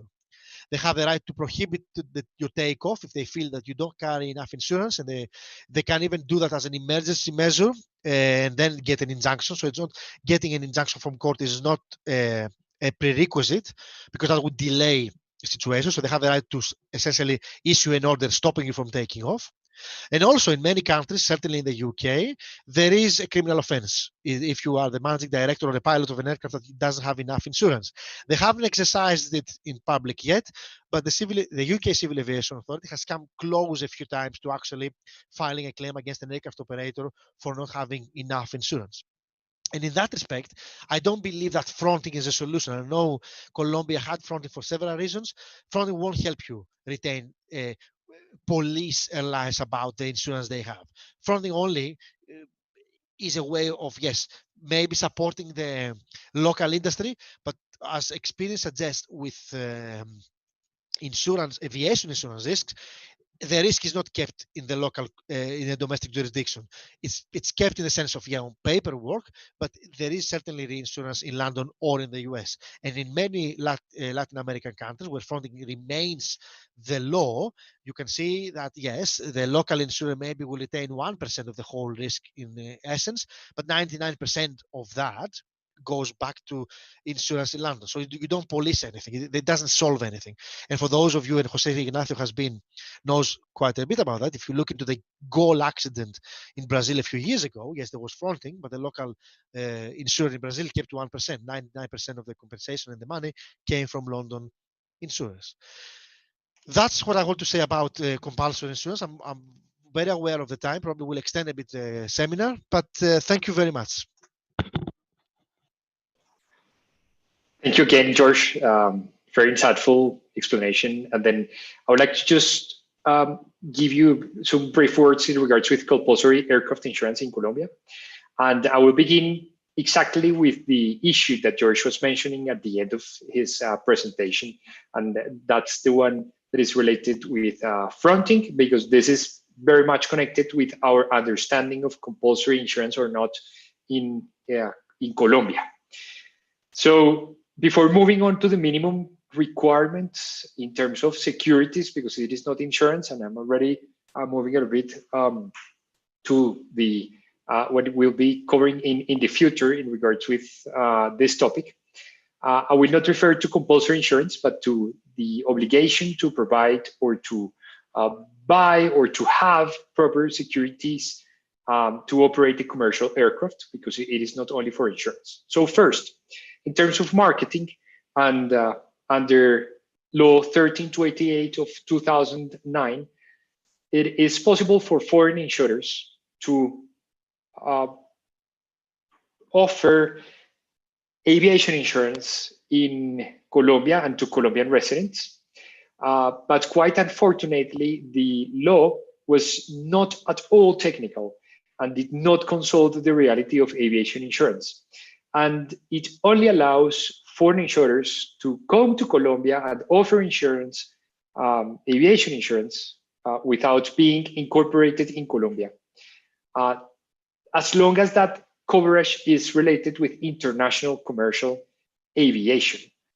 It can be whole and liability insurance, but connected with international commercial aviation. And insurers do have the obligation to register themselves with the financial superintendents, which is the insurance regulator in Colombia, and they have built a separate registry for these types of insurers, foreign insurers offering insurance coverage in Colombia, which is the RAIMAT. Quite unfortunately, this doesn't work at all in practice, and it does not work at all because, once again, it is only available for international commercial aviation or to insurance associated with or connected with international commercial aviation. And unfortunately, once again, the law was not technical at all, and it was not technical at all because the market does not offer insurance coverage just for international legs or international flights. It offers insurance for the entire activity of the operator, and it will just determine certain geographical limits, but nothing else. So this is not used at all. However, there is a second alternative, and this is done in the opposite way. That means that Colombian residents may buy insurance abroad. So in order to differentiate this alternative from the first one means foreign insurers come to Colombia to offer insurance. They do have a market activity in Colombia, or they do approach Colombian residents to offer insurance. That's the first one. The second one is a different hypothesis, and that hypothesis is based on the fact that the Colombian resident will approach the insurer. And if the Colombian resident approaches insurers, then any Colombian resident will be able to buy any insurance coverage except for certain risks that must be written in Colombia. And those risks that must be written in Colombia are those related with, first, social security, second, those named or understood to be compulsory insurance, and this is very relevant for aviation, and three, whenever the policyholder, insured, or beneficiary is a public entity. So in regards with aviation, we will need to focus on these two last restrictions. The first one will be compulsory insurance. Thankfully and rightfully, I will say, the financial superintendent, which is the insurance regulator, has arrived to the conclusion that the only compulsory insurance in Colombia currently available is the accident for transit accident insurance, the SOAT in Spanish, which is for vehicles, for cars and motorcycles, and that is completely regulated. Therefore, the state will determine which premium needs to be charged, what risks are being covered by that insurance, and so on. And therefore, that is the only compulsory insurance that currently exists in Colombia. Therefore, aviation liability, and so we are already moving into liability, is not part of that compulsory insurance. And therefore, that means that a local resident will be able to buy insurance directly abroad, and basically in London. And second, when the policyholder, insured, or beneficiary is a public entity, therefore, when public entities like the Colombian Air Force or the Ministry of Defense or the National Police or the National Army or any other public entity for their aviation risks is obtaining insurance coverage, that insurance coverage needs to be written by a local insurer and cannot be written by a foreign insurer. Those are basically the restrictions. And in regards with the minimum, George, if you could please move to the next slide. Yes, thank you.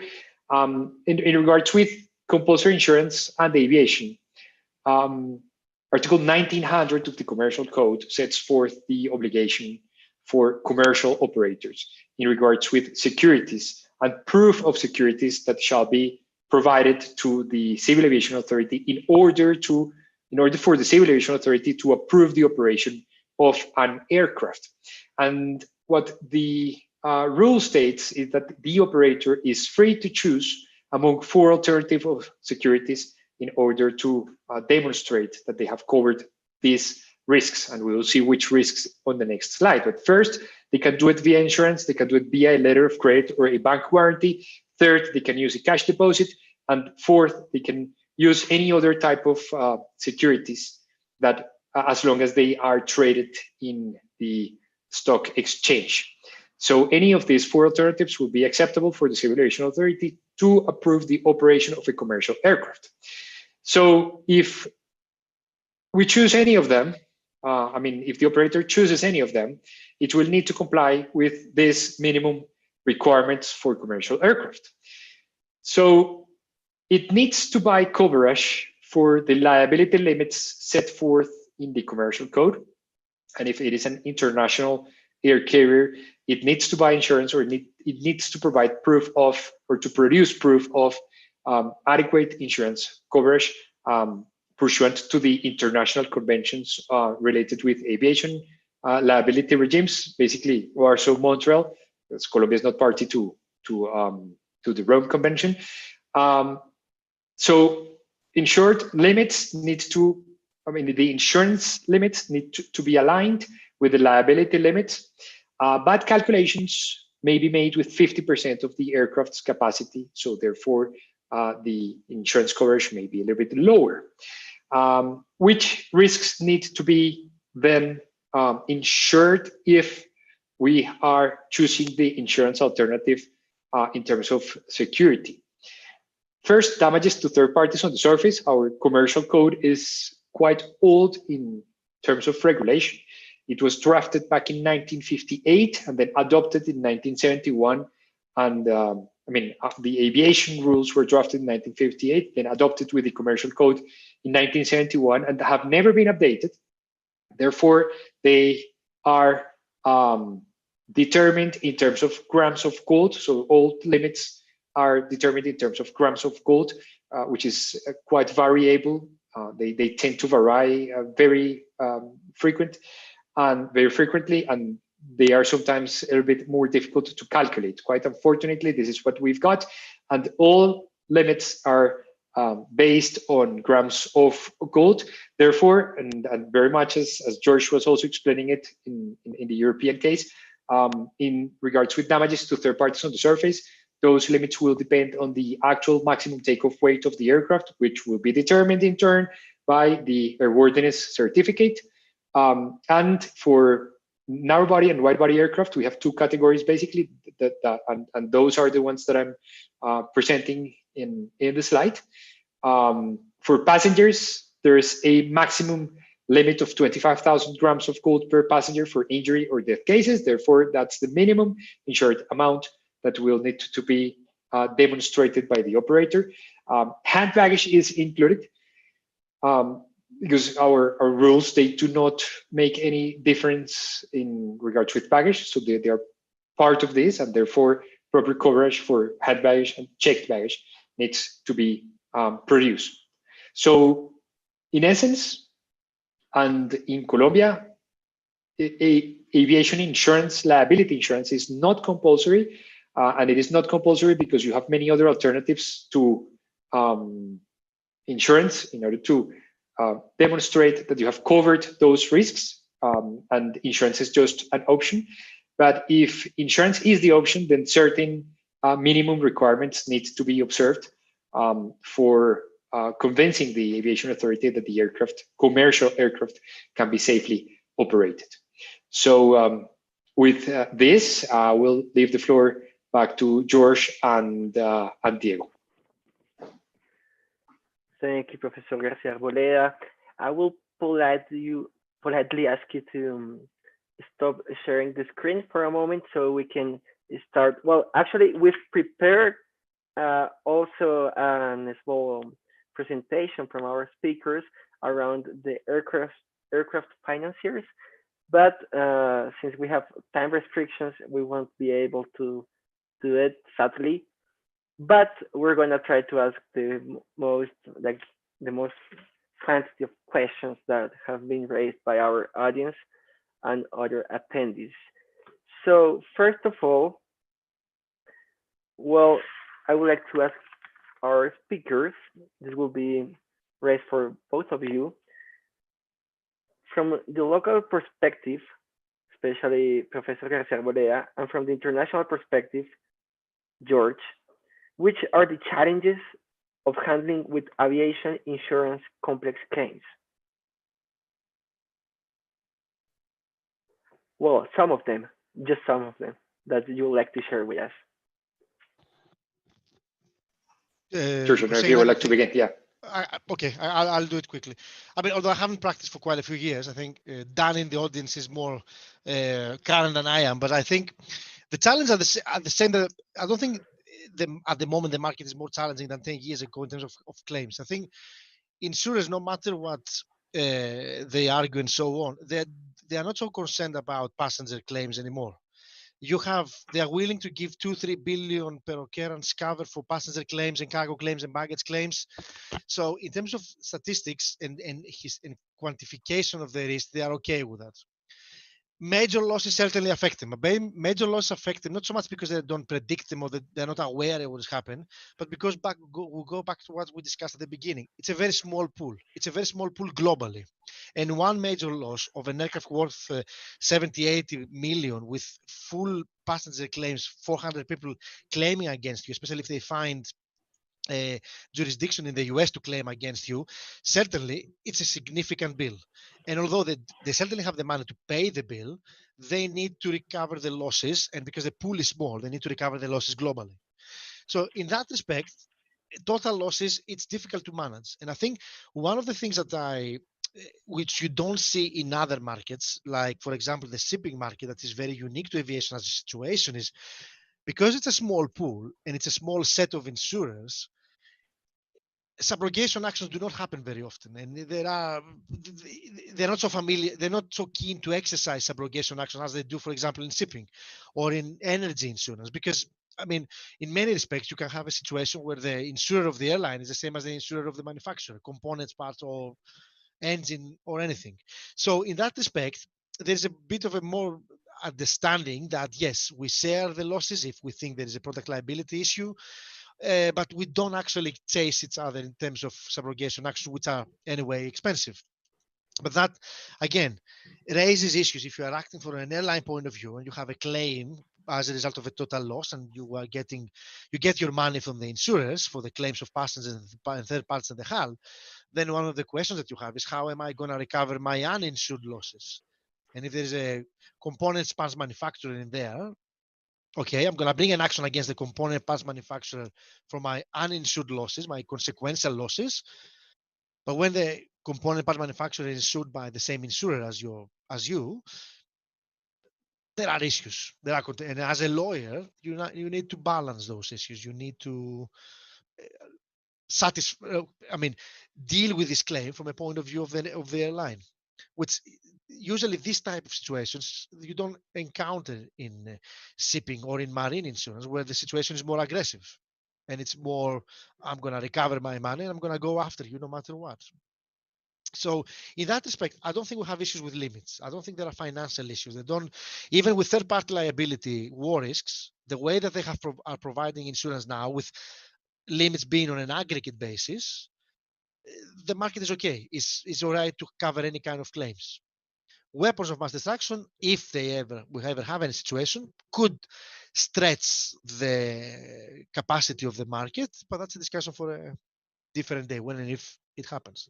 And overall, just one final point, I think no matter what people have ideas about insurance, and there is a common perception they don't pay, in aviation insurance, it's not the same perception. And I'm not discussing it because my past comes from an airline/insurance point of view, but with global airlines, you rarely see an insurer denying cover or not paying cover in claims. They don't. You have incidents in the past where there was suspicion of suicides and everything, they covered. Question about German wigs, after the German wigs accident, you had a lot of news reports that insurers are not going to cover because it's willful misconduct. No, they are not. They will cover, because in most airline policies, you don't have anymore the willful misconduct exclusion. You have the exclusion of illegal act with the consent and under the direction of the board of directors. So the threshold is very high. So they are not in the business of, at least commercial airline insurers, to deny cover or not to pay, but always is a question of quantum. How much money we're going to pay for passenger claims. Thank you. In addition to those challenges raised by George, subrogation is one of them. Subrogation in aviation insurance is quite exotic, and when it happens, it sometimes sometimes you can find that one of the insurers that is exercising that subrogation is eventually party to the pool of the defendant's side of insurers. So this tends to be settled or sorted out if subrogation is ever triggered. The second one will be not with airlines, but with smaller operators. Smaller operators, and as George correctly mentioned it, I mean, airlines are usually able to obtain a huge amount of liability coverage, but that is not the case with smaller operators. And smaller operators, they often have very small or low, insured amounts in terms of liability, and sometimes the damages that have been caused by an aircraft loss tend to be higher than that. So as a lawyer, sometimes it is quite challenging, or sometimes no, it is quite challenging to try to settle those claims within the very reduced insured amount, considering the operator is a small operator, is a small company, and does not have the financial strength to pay the actual compensation for the actual damages that have been caused. So that's a real challenge, and that's what happens with the small operators. And that's because sometimes the regulation, that's what happens in our country. Regulation tends to be very relaxed in regards with limits, and that needs to be changed, and that needs to be addressed at some point. But that's an issue. If I may add on Jose Ignacio's, I think the one thing I missed from private practice, I didn't have any experience with general aviation claims in London, because if you want to enjoy the application of insurance law in aviation, you have to deal with general aviation claims for anything from parachuting to small aircraft. That's when the real cover issues are, not with airlines per se. All right, thank you both. There is a specific question from our member Juan Camilo Delgado Franco, who asks, could you talk about the consequences of the COVID-19 pandemic on the aviation insurance? Just, it could be a small approach. I mean, I think that's the point at the beginning. I think COVID, yes, as I said, the general perception is that because aircraft are not flying, there will be less of a risk, and that premiums are going to be reduced. And what several insurers have done during this year, before the new renewal in December 2020, they have made allowances in terms of paying of the premium and more installments and so on and so on, and return of premium in some respects under several clauses. But we don't expect, and that's what at least the brokers report at the moment, that we don't expect that the premiums on a whole, on an average, as charged in commercial airlines, will drop as a result of COVID. Yes, the risk is lower, less aircraft on the air, but there is also the risk of aggregation of losses at airports where the aircraft are parked if someone blows them up. And usually those are airports that are not, as I said, very secure. You don't leave aircraft lying around, hundreds of them at Heathrow. You park them in somewhere in the middle of nowhere. And also because the idea is that, okay, if we set the premiums down on the base that COVID has reduced the risk, what if the industry comes up back to normal standards in the summer? So then we are stuck with the increased risk, but the premium doesn't reflect the actual risk of operation. So in that respect, it doesn't seem that they will have the premiums will have a downwards slide. Plus, from a point of view of insurers, the London insurance market, the cost-cutting exercises are still ongoing. They still try to bring their affairs in order, not just aviation insurance, but as a whole portfolio of insurance risks. Right. Thank you. There is a specific question also for Professor García Arboleda in relation to the Lamia flight accident. And they say, well, we all know this accident was happened transporting a Brazilian soccer team who was about to play a soccer team in Medellin.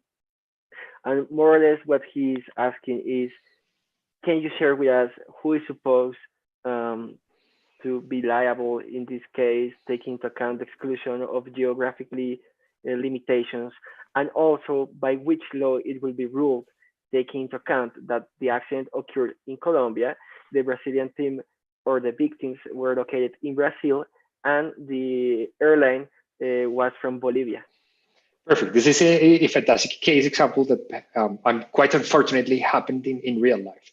but as it is of public knowledge, there was a contract for carriage in which La Mía, a Bolivian operator, was the air carrier. And that contract for carriage had the obligation on La Mía's side to carry passengers from Brazil to Colombia. The Brazilian Civil Aviation Authority, the ANAC, as far as I understand, did not approve a charter flight to be operated by a Bolivian operator directly to Colombia. That would have been under a scheduled basis, that would have been a seventh freedom of the air traffic right. And the Brazilian authority did not approve that. So therefore, they hired another carrier to carry passengers from Brazil to Bolivia. And then with their own metal, their own equipment, they flew from Bolivia to Colombia. So this means that considering both Brazil, which is the place of origin under the contract of carriage, and Colombia, the place of destination, actually it was a great stopping place, because then they had to carry the passengers back to Brazil. So Medellin was an agreed stopping place within the contract for carriage. Therefore, the liability regime is governed by the 1999 Montreal Convention, considering both Colombia, Brazil, which is the place of origin.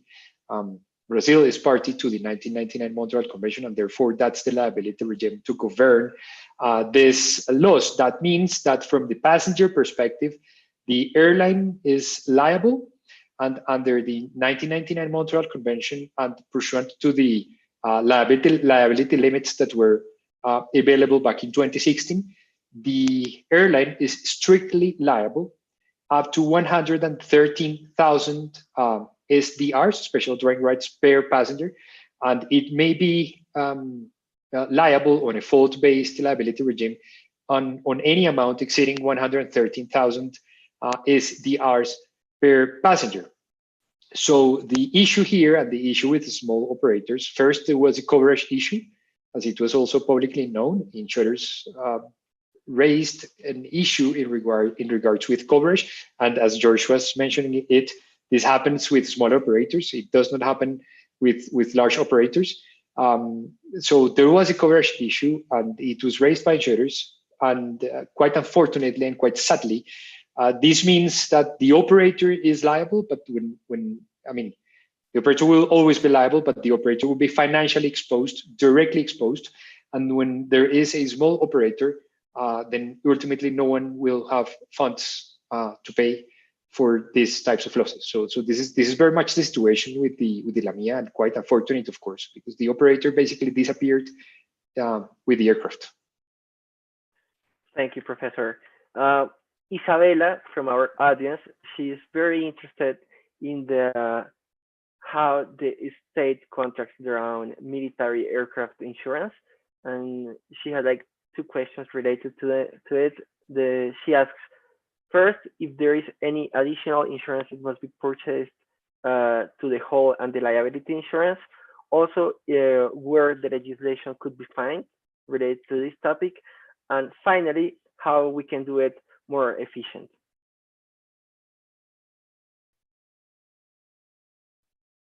George, I don't know if you would like to. Yeah.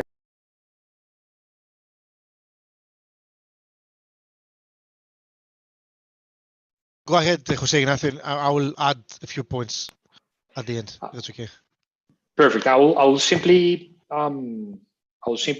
say that from a local Colombian perspective, it is usual, it is normal, it is a standard practice that state operators do insure their hull, not only their property, but they also insure their liability. The rules we were reviewing from the commercial code are only applicable for commercial aircraft. There are other rules for civil aircraft, but there is no obligation to have any security or to have any insurance or to have any other type of guarantee to operate a state aircraft. However, public entities in Colombia that operate aircraft, they do have liability coverage.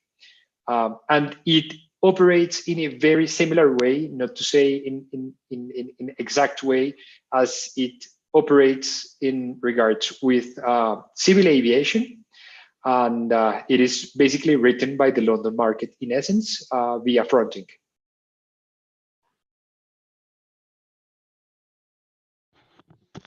Okay. If I may, I'm not very familiar with military aircraft and so on. My experience is that, for example, UN years ago, they did not necessarily go into the commercial market to buy insurance for their aircraft, but now they do buy hull and liability insurance like any other United Nations operator, because they had their accident in Africa, especially, and they were concerned about how to pay claims to their employees and so on, and other people that were carrying on their behalf. Now, for hull insurance, one comment I want to make, again, about commercial airlines is what they do to reduce sometimes the premium is that they split their fleet.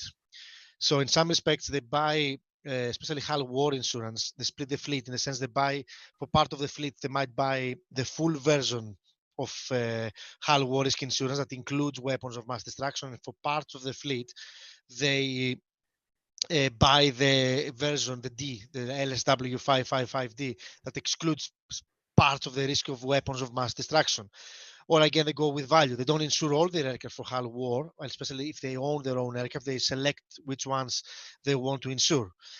So it's again for them, it's a financial question that, okay, if we have leasing, we need to buy that, and the lessor probably will identify which version of hull war they want to buy.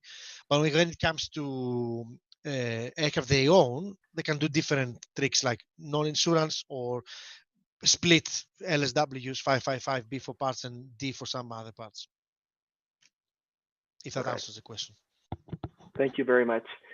I will raise our last question. It is a common question that we often do in our forums, especially for those who are approaching for the first time to aviation insurance. Which book would you recommend to get this first approach to aviation insurance? I will ask George for a book in English and Professor García Arboleda for a book in Spanish.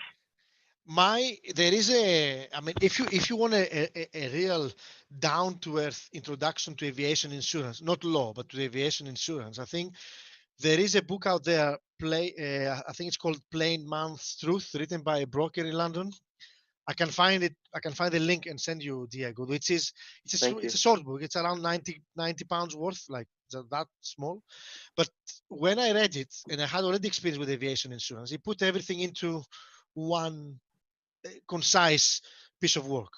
As I said, it doesn't deal with law, but it gives you the structure. It gives you the practices of the London market for aviation insurance, for airline insurance. And I think if you want to be introduced to the aviation insurance as an industry, it's certainly one to provide. Now, if you want the law, there's only one available, and I think it's the most comprehensive one, to go and buy Margot's Law of Aviation Insurance. It's now, I think, the third version, written by three very well-known authors, one barrister in the UK, a Swiss insurer, and an American solicitor, lawyer. They have updated, and it's the most comprehensive book you can buy about the law. Margot. For those of you that you are getting qualifications to become insurers, though, if you are in the Chartered Insurance Institute in London or other Chartered Insurance Institutes around, the Chartered Insurance Institute is producing every year a handbook on aviation insurance, and it is the book that you need to read and pass when one of the modules is aviation insurance. And if you want to add and pass it, that's the book you read. If you ask me, that's a very good combination. It's a very good starting point. The problem with that is that I'm not sure they sell it to non-members. So if you are a member of any chartered institute in the UK or in Canada or in Colombia, you might be able to buy it. But if you are not, I don't think they sell it to non-members. You have to do the course and buy it, or being a member already and buying. So these are your three options. Plain Man's guide on aviation insurance, Margot, certainly, and the CII, the Chartered Insurance Institute handbook on it. Thank you so much, George. I will say, Diego, first you need to talk to Professor Leloudas first of all, if you want to understand aviation insurance, and ideally, as you did it, take a course with Professor Leloudas. That will be the most important and significant decision you can take. And in Spanish, the only book to my knowledge, I know it is available, is the one written by María Jesús Guerrero Lebrón. She's a Spanish lawyer. She's basically an aviation lawyer. She's a professor as well, and she's very competent. So I would recommend her book, and it's Seguro Aviation, if I'm not wrong.